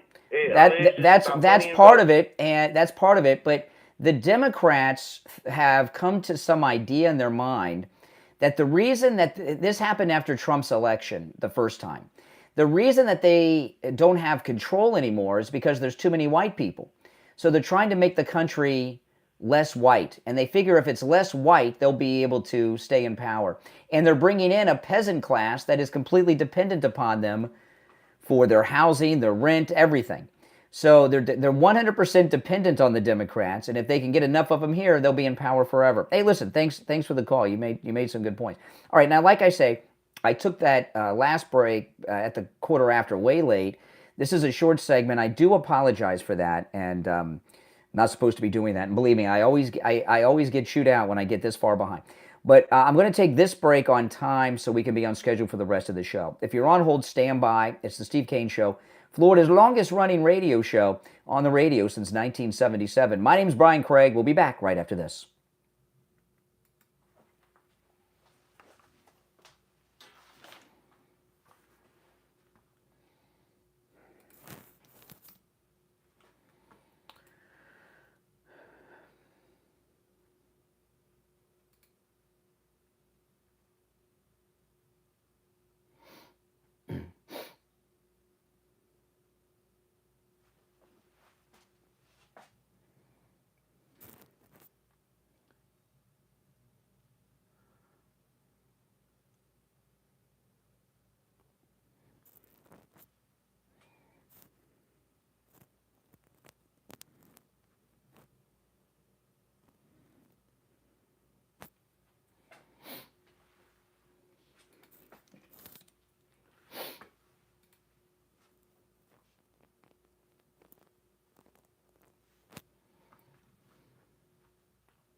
All right, welcome back, one and all. My name is Brian Craig. This is the Steve Kane Show, Florida's longest running radio show on the radio since 1977. Our number toll-free, 1-888-465-2631, 888-465-2631. Now, I do want to mention, if we get back to the issues, yesterday, sadly, was the 4th anniversary of the passing of the late, great Rush Limbaugh. And oh man, you guys miss Rush these days? Could you imagine what Rush would be doing? Oh my goodness, his analysis is so missed. And yesterday, I was appalled at some of the things liberals were saying about Rush Limbaugh yesterday. You know, who did Rush ever hurt? You know, I mean, my goodness. All he did was, talk, gave some great analysis, and he did have a lot of influence. But 4 years after his passing, he's still hated by these people. And, what I was talking about earlier with the 5, you didn't get that with Rush. You got some real great on-the-spot analysis on what was going on. And his loss from the industry and the narrative, like the political narrative of what is going on, is so missed. When in his time slot, they put on that Clay Aikens and Buck Sexton guy on, and Clay Travis, I know what his real name is. Clay Aikens, the guy with the smelly feet from American Idol. It's just Clay Travis. When I've heard him talk about sports, he's good. I've heard him give analysis. I don't know much about sports, so I don't talk about sports. I don't know anything about sports. That's why I don't talk about it. I only talk about things that I understand and have knowledge of. And Clay Travis, when he's talking about sports, even controversies involving them, he's very good, very interesting, and I enjoy his commentary. When he's talking about politics and issues, it's like I'm listening to a teenager. And Buck Sexton, the co-host, he's not a host or a personality, he's a guest. He's a CIA analyst, which I don't like having a CIA guy from the deep state taking that over. But some people don't have the personality to host a show. They're a guest you bring in from time to time. A lot of people that are very good and famous fit that category. And that show is mediocre, maybe even less than mediocre, and it has no influence. And it's really, he is so missed, Rush Limbaugh, and he was so good and so missed. And President Trump honored him with that medal when they all knew he was gone. And I know a lot of you. I listened to Rush's last show, and when he was on, I didn't listen to him every day because I don't like to listen to other shows because I don't like to be influenced on what I cover based on what other people are doing. And sometimes I found myself saying, oh, well, so-and-so, or, Savage already talked about that, so I'm not going to talk. You know what I mean? So I don't listen to other shows because of that. But Rush Limbaugh, there was a big secret that I've mentioned this since. I didn't talk about it while he was alive. But Rush used to listen to this show regularly. Steve was friends with Rush. They worked together in New York at ABC. And Rush listened to this program regularly, pretty regularly. And that's a fact. And I always knew that I always knew he was listening when I was on the air. And we didn't talk about it at the time because, Rush's thing was, I don't listen to other shows. But he did listen, and I was honored that he was, because we're on in his market. He lived in Palm Beach, and, we were on in his market all those years. And sometimes some of you out in the audience would pick up on this, and I would hear from, sometimes I get calls on the air, and sometimes I'd get emails and DMs and stuff. You would say, Rush is talking about exactly what you guys were talking about this morning. And I remember one time, and I would always excuse it because I didn't want Rush to stop listening. I was honored that he was listening. There was one time that it was really obvious. Steve and I were talking about a topic you wouldn't hear us talk about too much, but we were talking about men doing household chores. Mopping floors and doing stuff like that. And I don't know why we were talking about it, but we were. And I was talking about how I do household chores. And Steve's like, well, that's the woman's job. We're having this discussion. And that very day, on his show at noon, Rush opened with that same topic. And my emails were blowing up over that from people. Like, how, what are the odds? Of course he got, yeah. So I always thought that was pretty cool. But he is so missed. And, could you imagine what this last year would have been like during the campaign with Rush Limbaugh giving analysis? He's so missed. So 4 years ago yesterday, Rush Limbaugh passed away, and he is very missed. And these creep liberals on social media that have just been saying terrible things, oh my goodness, about him is disgusting. And, the one thing about Rush, though, that I wish he would have done that he didn't, is I wish they would have buried him here in Palm Beach. They buried him, where's he from originally? I forgot, but he's buried back where he's from originally. I forget where that is. You guys will know. I don't remember. And if he were here, buried here locally, I would go to that grave from time to time, wouldn't you? Absolutely.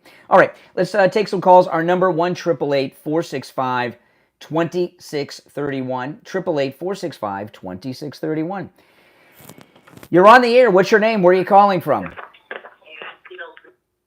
You're on the. Good morning, Brian. Chris. Hey, Chris. What's up? From Pompano.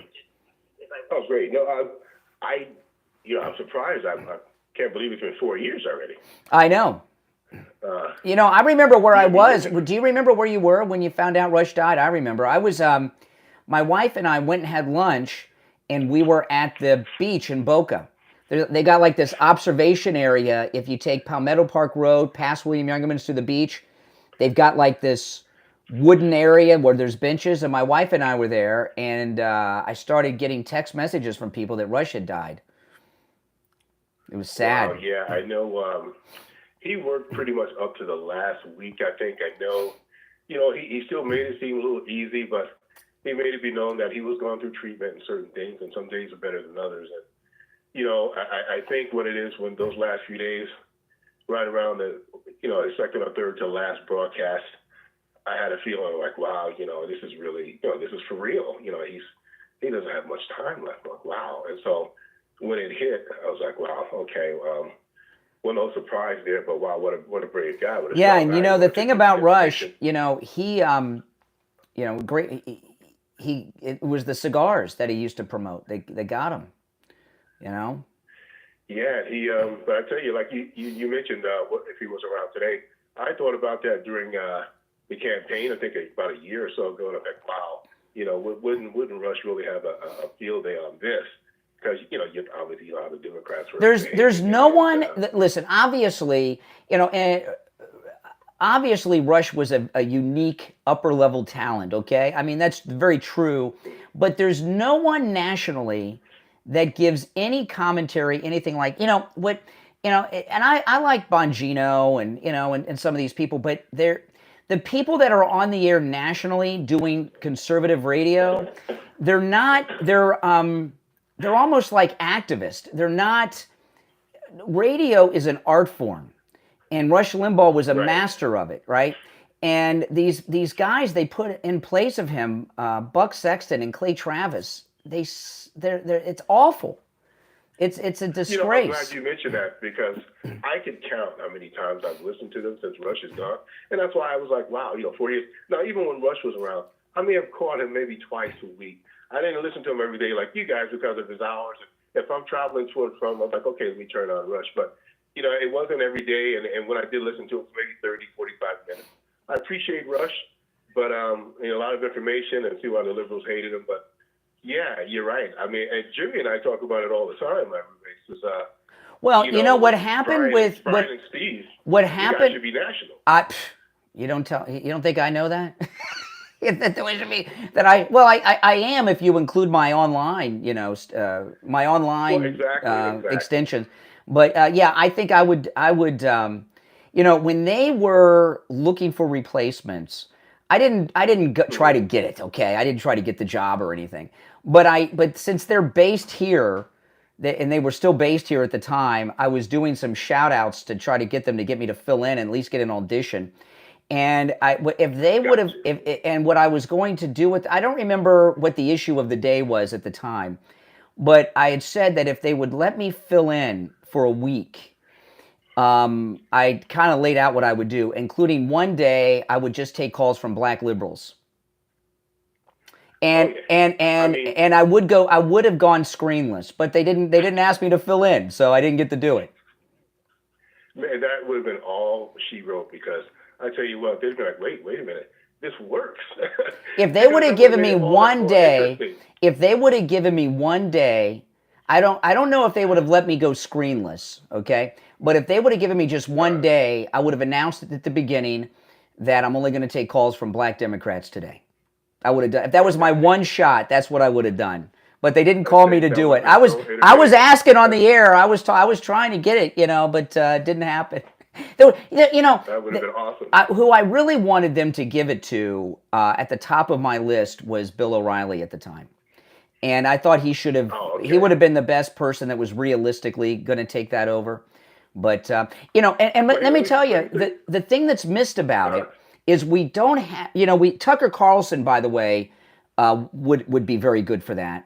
But we don't have somebody at that level nationally that's driving the narrative. Everyone else is following the narrative. Everybody else is following what's trending in the news as opposed to establishing what the narrative is. And that's why you and Steve would have been so good. And I just want to say this real quick. As far as sports, you know more than you think, because you know what? The second thing to politics I liken the comparison to is sports, and of course marketing, the manipulation of marketing. But sports, because you think about it, the most beneficial thing Democrats have done was get people to join their side. Okay, I am a Democrat. So no matter what they do, right, wrong, or indifferent, these people are stick to them like glue with their little loyalty, the base, I guess you call it. Yeah. But other than that, I have no idea why Democrats vote Democrat at all, even when all this new information is coming out. A lot of times, when you're talking about rank and file people, I mean, we're not talking about like people that follow. Most people, a lot of them are just a habit. It's a bad habit. And a lot of people don't follow the news, and don't know what's going on because they're busy working. That's true. All right, listen, I got to take a break, but thanks for the call. If any of you want to call in with your Rush memories, you're certainly welcome. But I'm going to get back to some things after the break. We'll get back on the issues. But we didn't get a chance to give Rush his due yesterday, and I wanted to make sure we did today. All right, we'll take the last break of the second hour. It's the Steve Kane Show. My name is Brian Craig. Back after this.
Okay, we'll be back shortly. Mike and I are still coordinating because the delay is so crazy long today on our connection.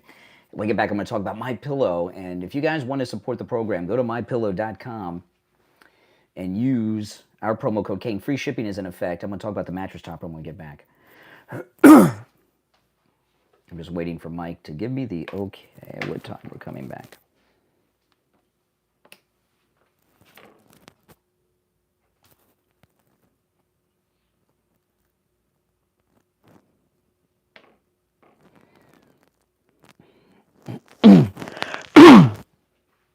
If you're on hold, hang in there.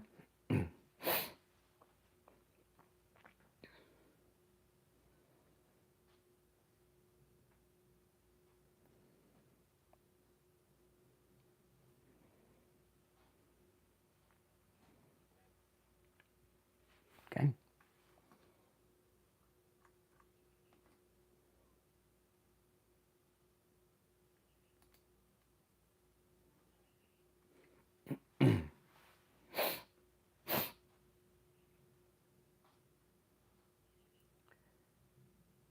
Welcome back, everyone. I'm Brian Craig. You're listening to The Steve Kane Show, Florida's longest-running radio show. If you're on hold, hang in there. I want to remind you guys the MyPillow mega sale continues, and it's free shipping on all orders, no matter how large or small, with our promo code Kane at checkout, K-A-N-E. And I want to talk about the MyPillow mattress topper. I've been sleeping on the 3-inch MyPillow mattress topper for years. Sometimes people ask me about the 2-inch mattress topper. I have the 2-inch mattress topper on our guest bed, and I got the 2-inch mattress topper for my daughter's sleeper sofa that I sleep on when I visit her, because the 2-inch MyPillow mattress topper folds up with the bed, with the sleeper sofa. It's awesome. The MyPillow mattress topper, just to tell you how it works, mattresses, you used to be able to flip them over. When I was a kid, that's what you did. You had a mattress for years and years. There was a problem with it. You flipped it over. It's like a new mattress. Well, years ago, the mattress companies, they woke up to that, and they don't have mattresses you can flip over anymore, right? The bottom of it's like a box spring. So if you have a lumpy mattress, or one of the sides is messed up, or you think you need a new mattress, go and get the MyPillow 3-inch mattress topper. There's huge discounts on it right now, huge. It comes in every mattress size, from twin all the way up to California King, and every size in between. When I got ours, it came on a Saturday. We slept on it that night. On that Sunday morning was the first Sunday in years that I woke up and the sun was out. That's amazing, right? That's how well I slept. You will sleep deeper than you've ever slept before with the MyPillow mattress topper. Huge discounts on the mattress toppers with our promo code Kane at checkout, K-A-N-E, and of course free shipping as well when you use our promo code Kane at checkout at MyPillow.com. All right, to the phones we go. You're on the air. What's your name? Where are you calling from? Hi, Brian. Yeah. Yeah, you're on the air. What's your name? Where are you calling Brian, from? I can hear you. What's that? I got you. Yeah, I'm right here. Okay, you're on the air. Yeah, the first time I heard Rush was somebody said, "Hey, there's this new guy on the radio who's conservative." And I said, "Okay, I'll tune him in." And the next thing I know, this was like over 30 years ago, obviously. He goes, "Yeah, I think we should vote for Bill Clinton." Who and said? I go, "There's no way this guy's a conservative." And I listened to him for a little bit. I said, "I can't take this." So the very next day, I said, "Let me try him one more time," and realized he was just challenging his audience. No, I don't know about that, but see what happened with Rush. Rush's popularity grew because at the time when Clinton became president, and it was just it was like a perfect storm. He was, he just was getting nationally syndicated at a time when we had a guy who seems pretty conservative by the standards of the Democrats today, although, Bill Clinton, and the timing was just perfect. If it wasn't for Bill Clinton's election, Rush may not have become the mega superstar he became. You never know. It was a lot of... Exactly. And I remember, I talked to him one time. I listened to him over 30 years. I talked to him one time back when Schwarzenegger was running for governor. Yeah. And I remember the day after he passed away, Mark, Levin. Stein. Mark Stein. Oh, Mark came in, Stein. and every time he came on, he would say, "Your host is away." Mm-hmm.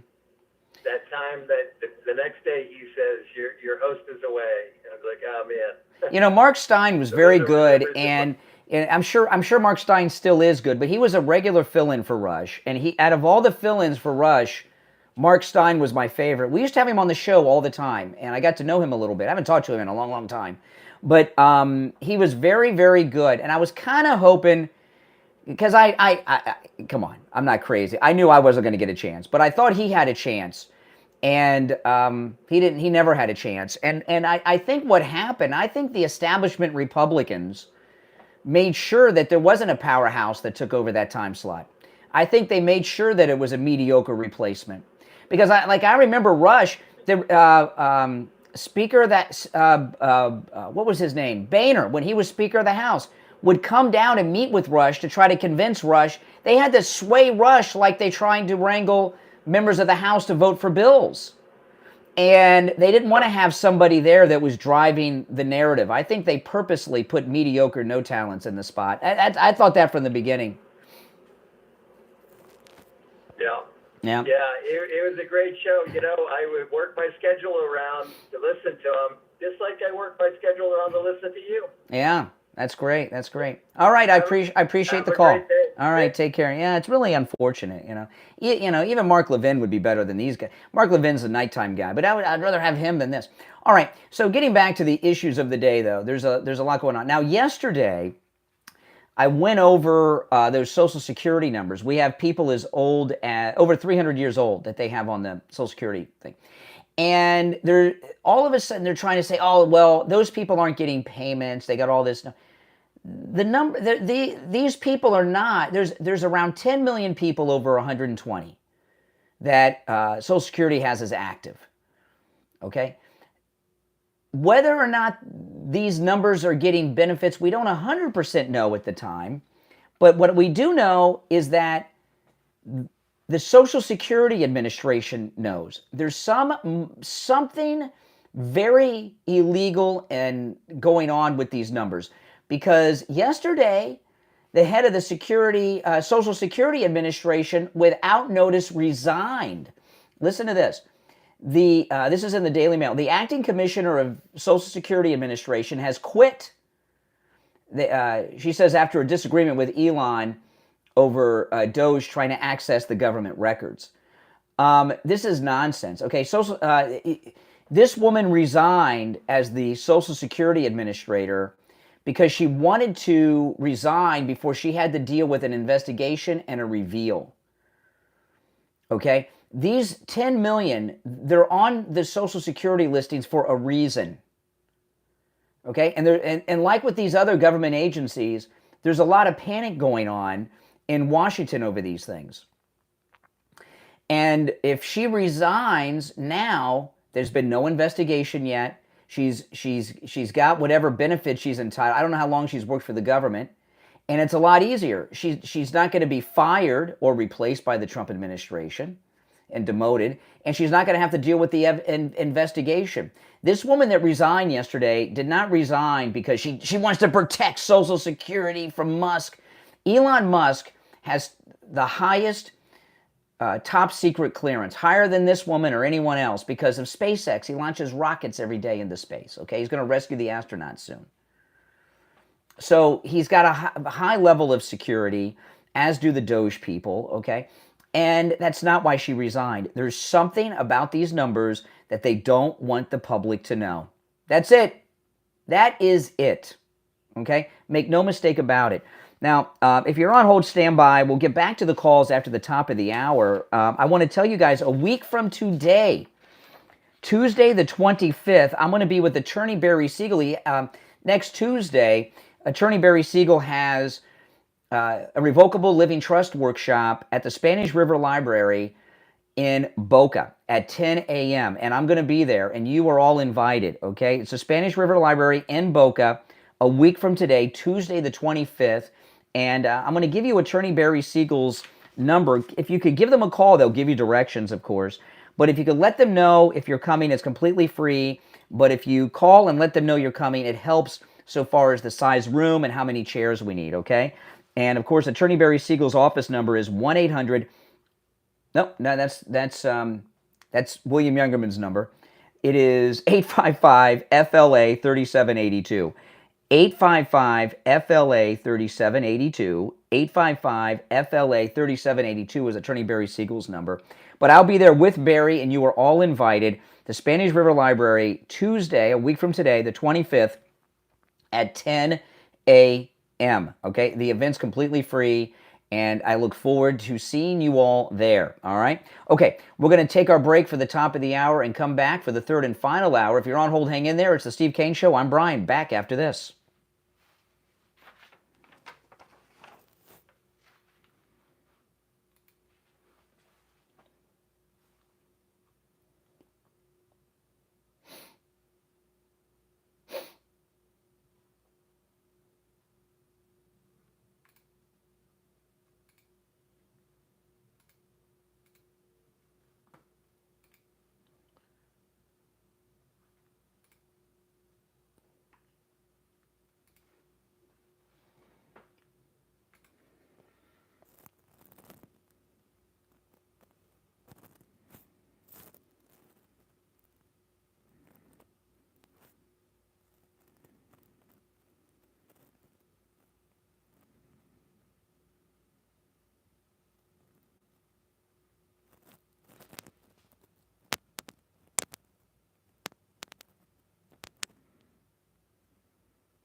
All right, welcome back, everyone. My name's Brian. You're listening to The Steve Kane Show, Florida's longest-running radio show on the radio since 1977. If you're on hold, stand by. I'll take some calls, and then we got a few other issues I have not touched on yet that are very big and very important. You're on the air. What's your name? Where are you calling from? Good morning. It's Joanne from Tamarack. Hey, Joanne. What's up? Yeah, I heard a little piece of news information on a news show that I thought was kind of interesting. In the past 30 days, over 4,000 homes were put up for sale in the Washington, D.C., Virginia area. And they also are in such a rush to sell these houses. They're dropping the price by an average of $140,000. Yeah. And my thinking is either these people got to get out of town or they cannot any longer afford to pay for them. Well, you know, there was a story that came out a few days ago that showed a graphic of from Zillow, the online thing, and it had all these houses for sale. And they were like $1 million homes, $900,000 homes in that area. And then the next day, or maybe even later that day, they came out and said that's not true. And then over the weekend, there's a couple other real estate platforms that showed the same thing. So, you know, I don't know. I don't know if that's true or not. The number of houses that are for sale in Virginia, because that first thing was debunked. But Zillow and some of these things can be politically like I remember they had that fake trial against Trump about the value of Mar-a-Lago. They said Mar-a-Lago is $1 billion property. And they were saying it was worth $18 million or something. I'm like, the bathroom costs more than $18 million. And I did a live stream on YouTube. I actually showed the Zillow listing of the properties around Mar-a-Lago. And right next door to Mar-a-Lago, this is when that trial was going on, there was an empty lot, a small empty lot, big enough for one mansion, but a small empty, it was over $50 million, okay? And I went, and then a week or two later, it was gone. You couldn't look up that property anymore. So the Democrats got to it and purged Zillow of the property prices around Mar-a-Lago because they were trying to get Trump sent to prison. So I don't know if the housing sales are true or not, because we've heard conflicting reports. However, so much of the money has been shut off from USAID, a lot of people haven't been getting paid. So if they're not getting paid, how are they going to make the mortgage payments? So they don't want to get foreclosed on. And if there's going to be a lot of quick selling, you want to get yours on the market first, so it does, you know, the value is as high as you can get for it. Yeah, so yeah, there'll be people selling there. I've always wondered when over the years, sometimes there'll be someone that's in local government, sometimes a bureaucrat, sometimes a judge, a congressman or something, and for whatever reason they'll show their house, and they're always mansions, and I always wondered how these people that work for the government all live in mansions. Well, now we know. Yeah, well, I thought it was kind of interesting. I guess we'll see where it goes. Thank you, and have a wonderful day. All right, take care. Yeah, the exodus might be like Detroit because they can't afford them. Now, President Trump posted yesterday on Truth Social a new poll for the governor's race in the state of Florida, which is less than 2 years away now. And spoiler alert, Byron Donalds is not only in the lead, he's in the lead by far. President Trump posted this, okay? It says here, a new victory polling survey shows, this is President Trump posted this, a new victory polling survey shows Byron Donalds far ahead of all other contenders in a hypothetical primary for Florida governor. Now, I told you guys about 2 years ago, year and a half ago, he was running for governor. For anybody else, he's denied it. I told you, I saw him speak at Turning Point USA, and it was right after Tucker was fired. So whenever that was, and as soon as I saw that, I went on the air and I said, he's running for governor of Florida, Byron Donalds. And so here's the poll. They have 4 people in the survey. I've only heard of one of them. Byron Donalds is at 31. Jeanette Nunez, who's the lieutenant governor for DeSantis, is at 4%. And there's two guys I've never heard of. One's at 3%, one's at 1%. So Byron Donalds is way, way, way, way, way ahead. And this would make a lot of sense because Byron Donalds, I got to tell you, who the nominee for president is going to be the second MAGA president, we really don't know yet. It's not a given that it's J.D. Vance. I mean, he's the favorite right now because he's the sitting vice president. He'd have to get passed over to not get the nomination, but we don't know. It's too far out. But very few, I know there's a new trend lately, but very few presidents come from Congress, certainly the House. They do other things first, most of the time. There's exceptions, and we've had some senators lately, unfortunately. But Byron Donalds running for, he has that House seat for the rest of his life. He never has to worry again. He has to run every 2 years, but he has his House seat locked in for the rest of his life. To leave that for governor, because he'd have to resign and become governor if he won, and I think he'd win, unless something dramatic happens. He's doing that because he plans on either running for president or being the running mate for whoever gets the nomination in the next election. I don't know if Byron Donalds, I've seen him speak and he's very good. I haven't seen him in action enough times to know if he's a top of the ticket kind of guy. We'll find out, but he's running for governor because he plans on running for president or vice president. That's it. And Ron DeSantis, without question, is running for president right now. Good luck with that, okay? Because he's done. And I hope that DeSantis does not endorse Byron Donalds. If he endorses Byron Donalds, Ron DeSantis, that means he's trying to stop Byron Donalds from becoming governor of Florida. You know, Florida, the Democrats have no chance. We've had Republican governors since 1998. Florida is running the country right now. We've got the president, we've got the Secretary of State, we've got the Attorney General. And for some reason, I want to think that Kash Patel lives in Florida. I could be wrong, but I for some reason that seems familiar. Just maybe he spends a lot of time here because MAGA's based out of here. But he might have a house in Florida. I'm not sure. But the thing about Byron Donalds, is it possible that he's also looking for that Senate seat in 2 years? It very well could be that he's looking at that Senate seat because the woman that DeSantis appointed, she's only got 2 years. We're going to have our Senate election in 2 years too. But I think he's looking to be governor to make his way to run for president. All right, we'll take our first break of the third hour. If you're on hold, hang in there. Our number, 1-888-465-2631. 888-465-2631. I'm Brian Craig. We'll be right back.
Barry?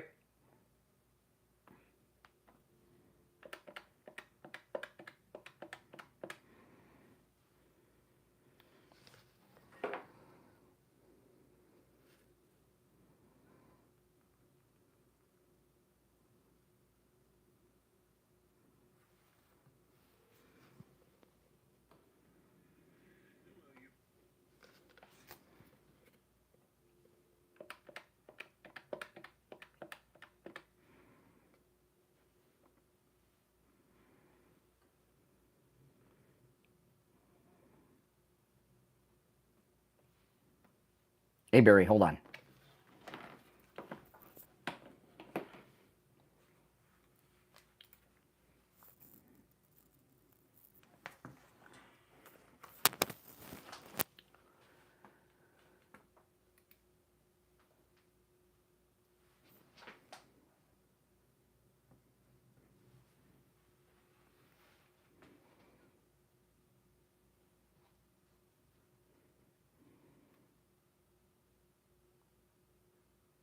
All right, we are back. I'm Brian Craig. You're listening to Florida's longest-running radio show, The Steve Kane Show. On the line, Attorney Barry Siegel from the Siegel Law Group. Attorney Barry Siegel, good morning. Good morning, Brian. How are you today? Great. A week from today, we're going to be together at the Spanish River Library in Boca. Yeah, I'm very excited about that. And actually, we have a lot of seminars happening this next. Actually, today we're doing one in Naples on the West Coast in beautiful Naples, Florida. And then, as you mentioned, next week, next Tuesday, at 10 a.m. at Spanish River Library, and we have our special guest Brian Craig, who will be there. Oh, yes. And then we're also really excited because just 2 days later, Thursday, I believe it's the 27th at 10 a.m. We're also holding another one in West Palm Beach, in downtown West Palm Beach. So if you are interested in learning more about living trusts, estate planning, how to protect your assets from the cost of long-term care, making sure that you leave everything to your loved ones in a protected manner, and much, much more, please just call our office or go to our website and register, and we'll look forward to seeing you and giving you some useful information that can help you and your family gain peace of mind. Absolutely, but the one with me is the one to be at, okay, guys? That's going to be the hip happening one. But I'm going to be with Attorney Barry Siegel. It's a week from today, Tuesday the 25th, at the Spanish River Library in Boca. I'm going to give you the number to the Siegel Law Group, and they can give you the directions. But also, if you could call ahead, it's free, and let them know you're coming. It allows them to know how many seats they need and things like that, and it helps with the organization of it, and all of us would appreciate if you did that. But this is one of Attorney Barry Siegel's revocable living trust workshops. I've been to many of these, but I haven't been to one in a long, long time, and you are all invited. So it's the Spanish River Library in Boca, a week from today, Tuesday the 25th at 10 a.m. So when I get off the air, I'm going to head straight there. And the Siegel Law Group's number is 855-FLA-3782, 855-FLA-3782. And online, SiegelLawGroup.com. All right, Barry, I look forward to seeing you there. All right, thank you, Brian. All right, take care. We are back. And I ran into Barry at the mall a while back, and I didn't recognize him at first because it was the first time I'd seen Barry not in a suit, because he's always, he was out of his lawyer clothes. I ran into him and his daughter. It was nice to see him. All right, welcome back, everyone. So we've covered a lot. You're welcome to call in about anything I've brought up so far at 1-888-465-2631, 888-465-2631. If you're on hold, stand by.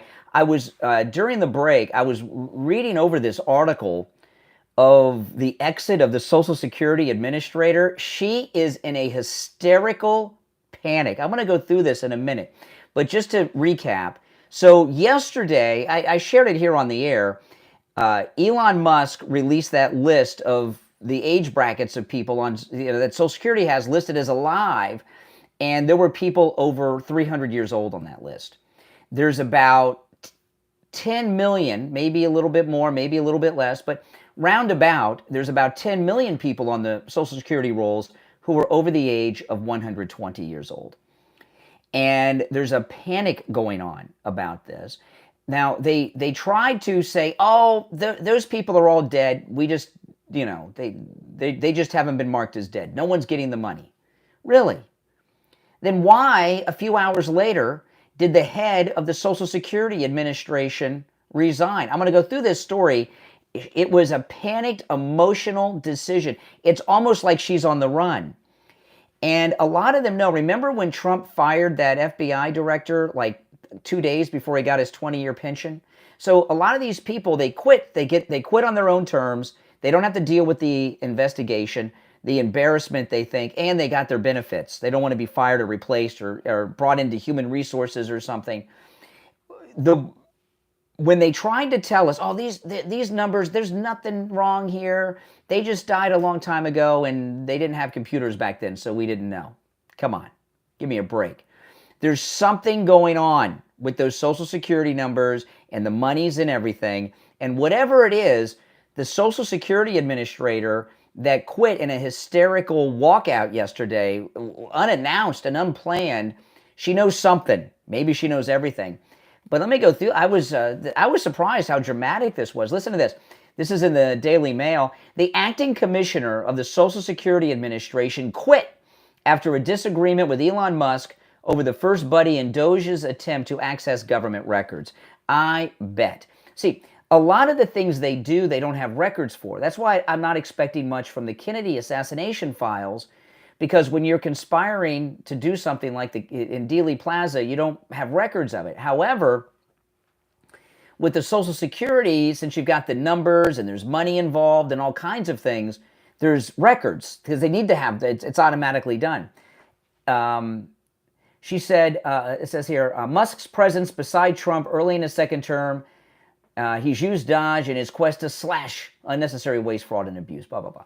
Social Security is no different, as Musk shared staggering data claiming there are millions of dead Americans still eligible for Social Security payments. Michelle King, this is the Social Security Administrator head that without notice panicked and quit yesterday. Michelle King, a career government bureaucrat. Is there another kind of bureaucrat? Are they all? It's like, saying Jewish rabbi, right?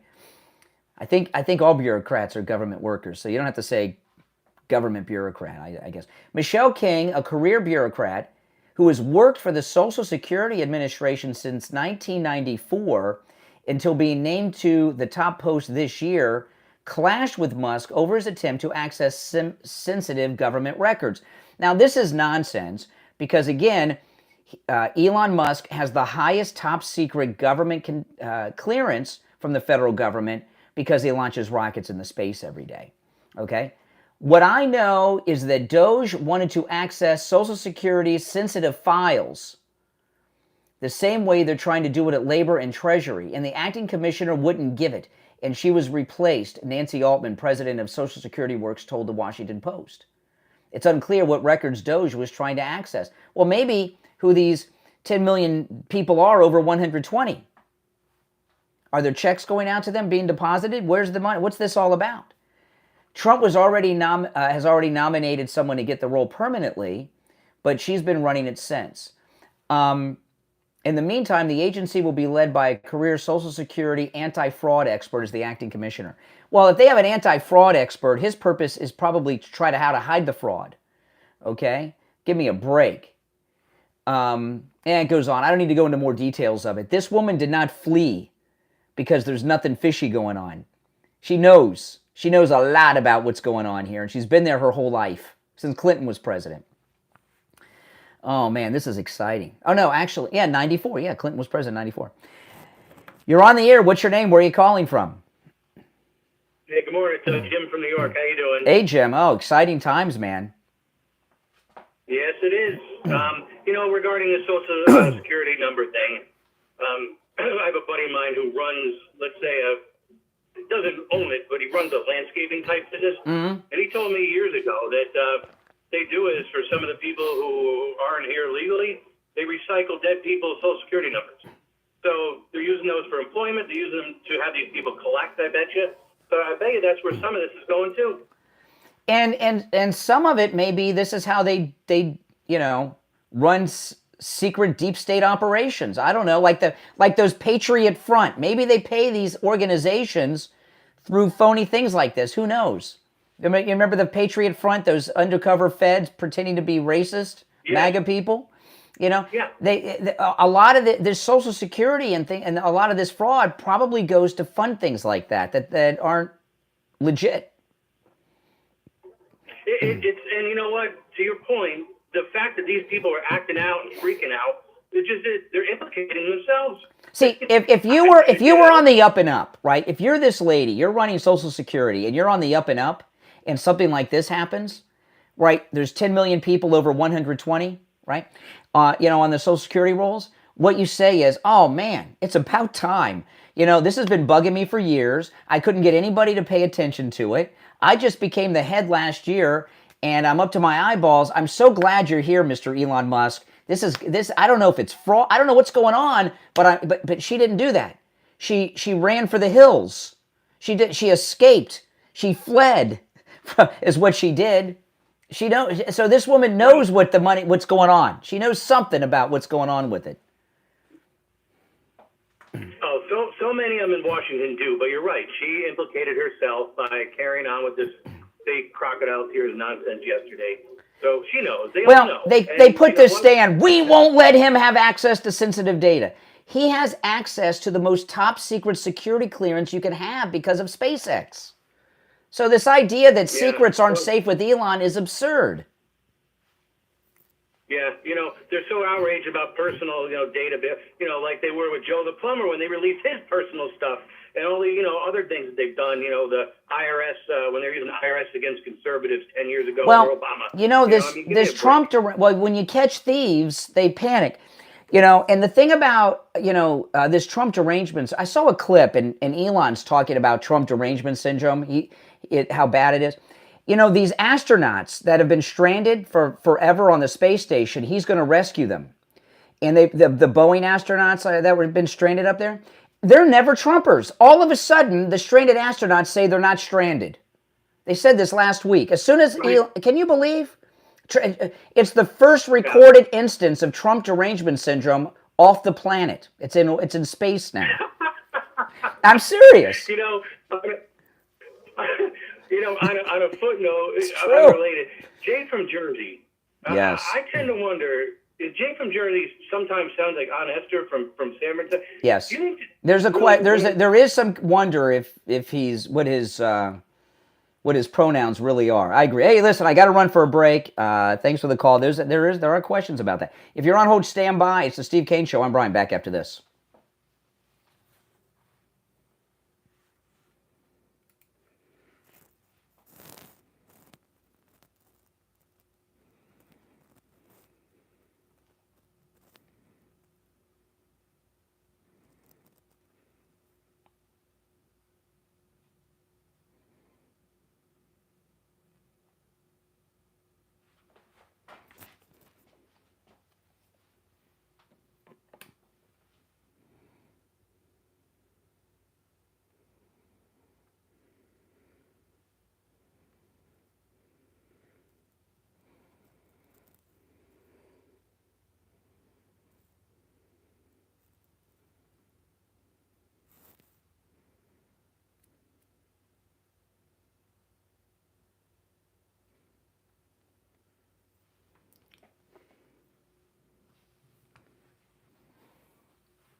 All right, stand by. We're coming back shortly.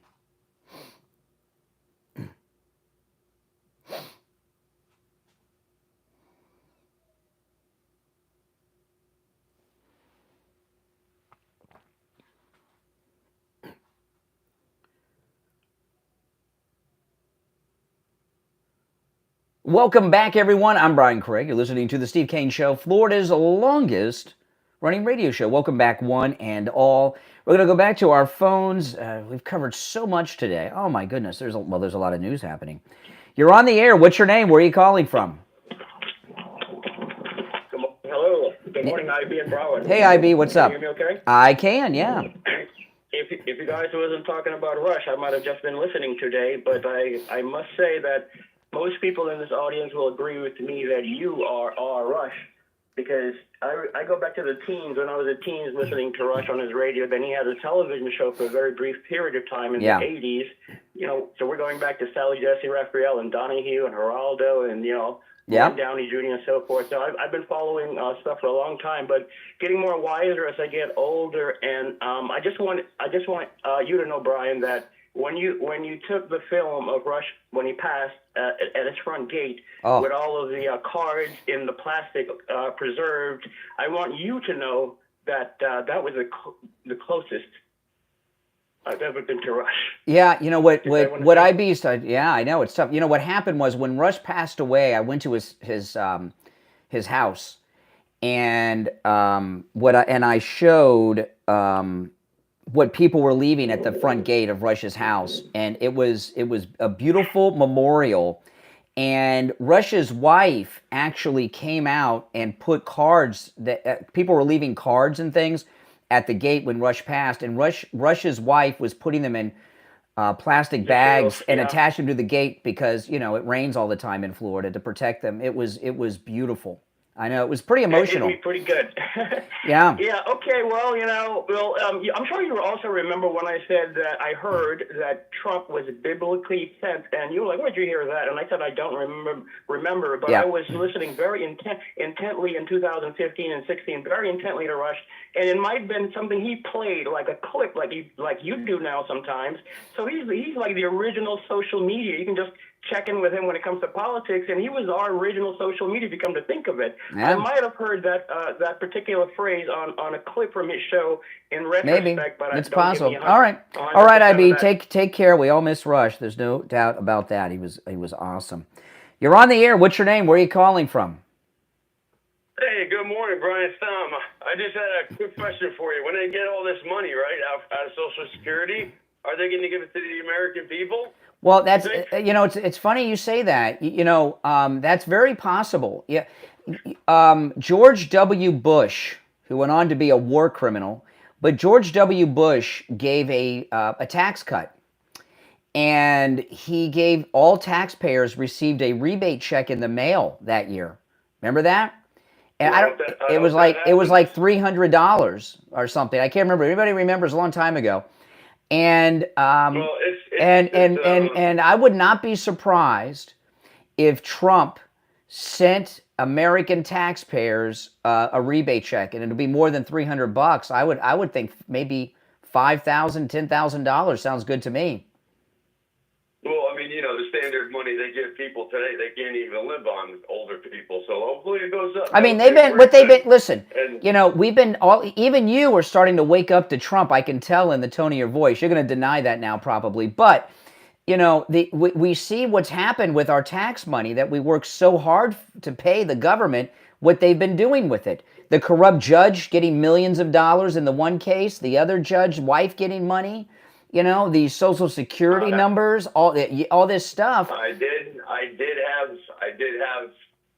still do. I do have enthusiasm towards him getting things done. But, You're waking up. Look at this. Look at this. This is amazing. Hold on. Excuse me. This is amazing. Hold on. He has not ended the war in Ukraine, nor has he brought Zelensky. It's happening. The peace talks are going on right now in Saudi Arabia. Having you see, hey, listen, thanks for the call. We don't want to spoil it, but did you see what's going on there? Did you see what's going on with Tom? A lot of times you guys say, why do you talk to these liberal jerks? I hear that all the time. I wouldn't talk to these.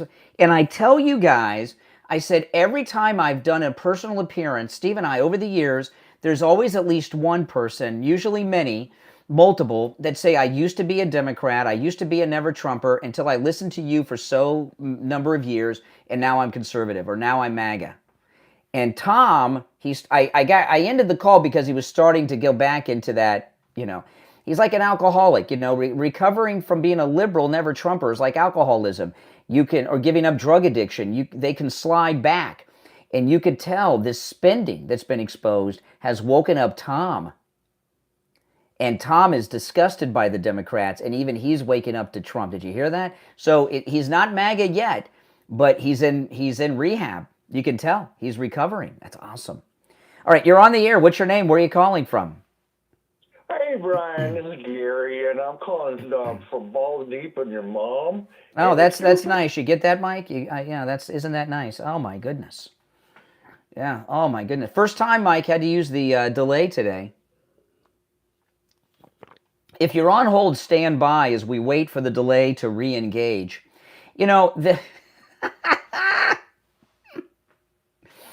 Oh my goodness. Our number is 1-888-465-2631.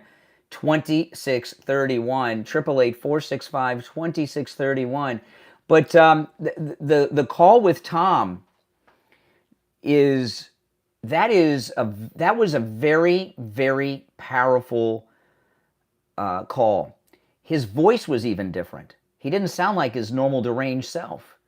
And he's whatever he does, he works hard for his money. You can tell. He's a whatever Tom does, he's a working guy. He's a little vague about it, but he's a working guy. Now he's gonna slide back into that never Trumperism, okay? But we had just a brief moment where he woke up and he wasn't a liberal pod person. Just for a moment, he woke up, and he's gonna slide back in. But the money it shows you the power of what Doge is doing. That people that are hardcore never Trumpers are even like shocked. It's like you got to look behind the curtain, right, in The Wizard of Oz. All right, you're on the air. What's your name? Where are you calling from? Brian from Deerfield. Hey, Brian. Hey, Brian. How are you today? Hi. I was going to say, Brian, that we're living in amazing times, but when I start to hear Tom and Never Trumper Steve coming around, it's truly amazing. Well, Never Trumper Steve hasn't come around. No, but Tom, his voice was even different. He sounded a little bit more upbeat, more energetic. Normal. It's a great day. It's a great day. One thing I was going to say, Brian, that's really caught my eye. When you compare this administration, Trump's administration, to the prior administration, I'm seeing the development of very young cabinet-level people who are becoming great spokesmen, very articulate, especially when I saw Vance's speech in Europe, Marco Rubio, the way he handled Margaret Brennan, and when he was in the Mideast talking with Benjamin Netanyahu, and I forget the guy, Wycliffe, the guy who helped to negotiate and get our prisoner out of Russia. articulate staff, very doing a great job, and it's a reflection at the top spot of Donald Trump. Well, what he's done, and J.D. Vance in Munich over the weekend, if you guys not watched that speech, watch it. I did over the weekend, I did a YouTube video. I played the whole speech and analyzed it. It's 18 minutes and 59 seconds long. So, go, watch my YouTube video about it from the weekend. I thought I had some pretty good analysis on it as I went through it everywhere. But the I couldn't do it on the radio because I'd be in big trouble if I played a 19-minute speech on the radio. I'd be in big trouble. Who would listen to that? But I guess I could play it. It would take me 3 hours to analyze it like that. But anyway, the call with Tom is powerful because Doge is working. One of the main purposes of Doge is to expose the government corruption. But when you talk about this new young field that he's put together, The Apprentice is back, The Political Apprentice. It's the first season. And when President Trump was asked the other day about is J.D. Vance your successor, and he said no, he has to earn it. But what he was saying, he didn't say he has to earn it, but he has to prove himself. And we've got this team of a lot of great people, Byron Donalds and everybody. And young people too. Young people who are going to be there for quite a while. It's really tremendous. Marco Rubio's but when he took down Margaret Brennan, I thought that was epic. Well, Marco Rubio, some people are saying he could be JD's running. Marco Rubio's not a bottom of the ticket kind of guy. He would, if he had to be the vice president, he would take a pass and wait till 32. Yeah. But Brian made a good point. It's funny because you listen to the callers while you're waiting, but when I hear the change a little bit in Tom and Never Trump or Steve, I say, wow, this is really having an impact. What did I miss with Never Trump or Steve? He was as nasty as ever last time he called. Well, I know, but I think with Tom coming around, I think you're going to see Steve come around too because they've been pretty much hardcore. Tom, the next time we hear from Tom, he'll be as rabid as ever. He'll fall back into that. That was a brief moment with him of the beginning of his recovery from Never Trumperism. His 7-step recovery or whatever. Well, the reason I ended the call is because I heard him getting ready to relapse, and I didn't want to destroy all the progress we made by having a relapse. So I stopped it. Well, I think it took Tom quite a bit to come and kind of make those reflections on the air, and I got to give him a lot of credit. All right, I got to run, but thank you for the call. All right, take care. Now, I want to tell you guys about the free doorbell camera offer from Sloman's. It's a great offer. You got to get. I've had this camera for ages. It is so awesome, and you can get a free doorbell camera that connects directly to your cell phone with the installation of your Sloman Shield. Sloman's, they're also going to give you a free customized home security system and professional installation when you use their low-cost central station monitoring. You get an LED touchscreen, a motion detector, 10 contacts for your doors and windows, a lifetime warranty, and backup battery. Plus, you'll receive a free doorbell camera with the installation of your Sloman Shield. Give them a call no matter where you're located. It's toll-free. Get that free doorbell camera with the installation of your Sloman Shield. 1-800-ALARM-ME. 1-800-ALARM-ME. It's easy to remember, isn't it? 1-800-ALARM-ME. We'll take our last break and be back.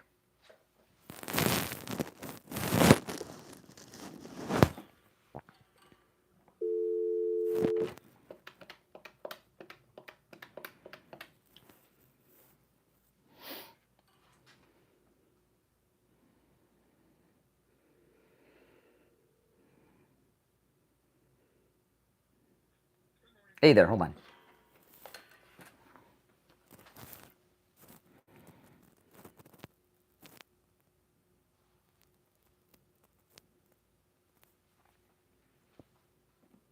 Welcome back, everyone. I'm Brian. You're listening to... Oh, no, what? We got more time. We're not back yet.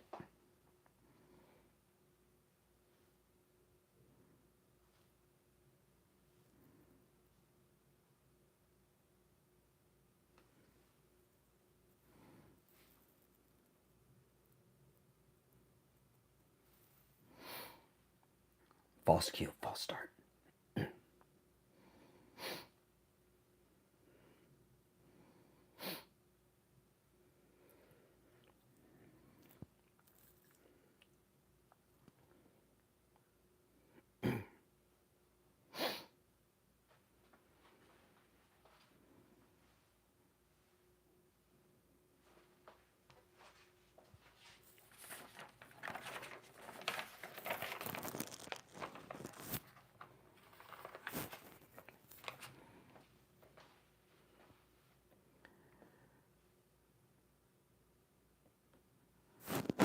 Welcome back, everyone. I'm Brian Craig. You're listening to Florida's longest-running radio show, and it's time to check in with William Youngerman from the offices of William Youngerman Incorporated. William Youngerman, how are the metals looking today? Metals are looking very good, Brian. The market's having tested the $2,900 range, and getting just right under that area on Friday. Ran up Monday at $15.90 to close out the day at $28.98. Silver was up 24 cents, closing out yesterday at $32.37. While platinum gained $5 at $9.79, and palladium was up $14 at $966. This morning, the rally continues in gold, up $25 now. Woo. At $2,923 the ounce, right on the highs that we've seen so far this morning. Silver up 28 cents at $32.66. Platinum down $3 at $9.75, and palladium down $4 at $9.62. So gold is looking like it's ready to challenge and break through the all-time record highs of $29.45. Wow. Having tested some of the lower areas a couple of days, giving us a little bit of a buying opportunity, but it certainly looks like we're going to see $3,000 gold sooner than I thought. Oh, my goodness. That's going to be a day. I can't wait for that day. Well, hey, listen, guys, it's never too late to get in. William Youngerman opens up at 10 a.m. He's located at 150 East Palmetto Park Road in Boca on the first floor of the Bank of America building, just east of US 1 Federal Highway. And his number is 1-800-327-5010. 1-800-327-5010. And on his website, you can find both his address and phone number, williamyoungerman.com. And William doesn't just sell the metals, he buys them. And at these prices, William Youngerman sounds like a good time for people to turn that old broken jewelry or silverware or, the sterling silver sets and all that, to turn it into money. Yes, indeed. Yeah. All right, William Youngerman, we'll touch base. We'll touch base tomorrow. Okay, have a great day. Thanks. All right, we are back. Oh man, this is exciting days. All right, back to the phones. Very busy phones today. You're on the air. What's your name? Where are you calling from? Hey, Brian, it's Gary from Gary, Indiana. Oh yeah, sure. There you go. Hold on. You're on the air. What's your name? Where are you calling from? Hey, Brian, it's Jack calling from Connecticut. Hey, Jack. What's up? Hey, I was listening to you about that woman at Social Security that just up and quit. Yeah. And she's going to get all of her benefits. I have often thought that people at that level, when they take those jobs, they should be able to be recalled after they. Well, sure. No, if you're retired. And we know how hard it is to retire because of that mine, the iron ore mine, mountain or whatever, where they have all the records, right? If they find out there's crimes involved, they can come after you. Just because you're retired doesn't mean they can't come after you criminally. It doesn't mean you've been pardoned. Okay. But she, the way that she, it's interesting what she. Take her benefits away. Well, no, she. We don't know. No, they haven't found any crime yet. This is the beginning of an investigation. Here's the thing. Usually, what happens. This is a very unusual thing that's going on. Usually, what happens. People try to stay in that job, so they think they can cover it up. Like when we had the Parkland shooting here in Florida. The sheriff wouldn't resign, even though he knew he was going to be removed by Governor DeSantis, because as long as he was the sheriff, he could control the flow of information coming out. And what she did was an emotional, hysterical, panicked reaction. So to me, that tells me she knows something. Yep. It's like I said, what I told the last caller was this, okay? This is what, if you're an honest person, and you're in her position, and this information comes out, how would you react? If you were her, this information came out, you're not a crook, how would you react? She acted like somebody who's very guilty. What would you do in her position if you were not guilty? If I wasn't guilty, I'd stay there. Yeah, and I would welcome Doge in, and my conversation would be, Elon Musk, I have been so upset about this for years. No one would do anything about it. Anytime I brought it up, I was dismissed or shut down. I'm so glad you're here so we can finally end this corruption. right? But what she did Oh, yeah, was leave in a panic, which means she knows something or is involved in something. Hey, listen, thanks for the call. And you can tell by the way people react to things whether or not they have any guilt or not. You're on the air. What's your name? Where are you calling from? Hey, Brian, this is... Yeah, hold on. You're on the air. What's your name? Where are you calling from? Morning, Brian. It's JJ from Mass. Hey, JJ, what's up? Well, getting back to getting onto these judges, you know, and them ordering Doge to stop investigating, looking for corruption. It kind of brings back memories of a vice president we had, convincing a country to drop an investigation for corruption into Burisma. Oh yeah, that's exactly right. Like a playbook. This is their playbook. See, that's why Goldbar Menendez, he just can't understand. He can't understand, why am I going to prison, but everybody's doing it on a much larger scale than me? I just took 10 million in gold bars from Egypt. Come on. I mean, he doesn't understand. Yeah, this kind of reminds me when I think about Doge and the dog, and I mean, I look at it like it's sort of like a Scooby-Dooby-Doo cartoon. Elon Musk is driving the mystery machine, and Scooby-Doo is Doge, and at the end of it, the Democrats are all screaming, "We would have got away with it if it weren't for those darn kids." If it weren't for those kids, what a great Saturday Night Live skit that would be. If it weren't for those kids, and they pull off the mask and it's Elon, or something, or Trump. Yep. Trump and Elon. Scooby snacks. No, yeah, They're that's finding great. corruption everywhere. They're finding corruption everywhere. This Social Security administrator that I've been talking about today, who quit unexpectedly, does she not look guilty? Imagine that, Brian. Imagine that.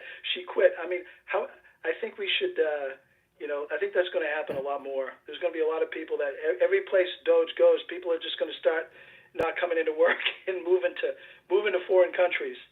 But, it's sort of like, I think all these people, I watched The Untouchables the other day, and there's a scene in there where Sean Connery says to Costner, we're going to break into the post office. He goes, "What are we doing here?"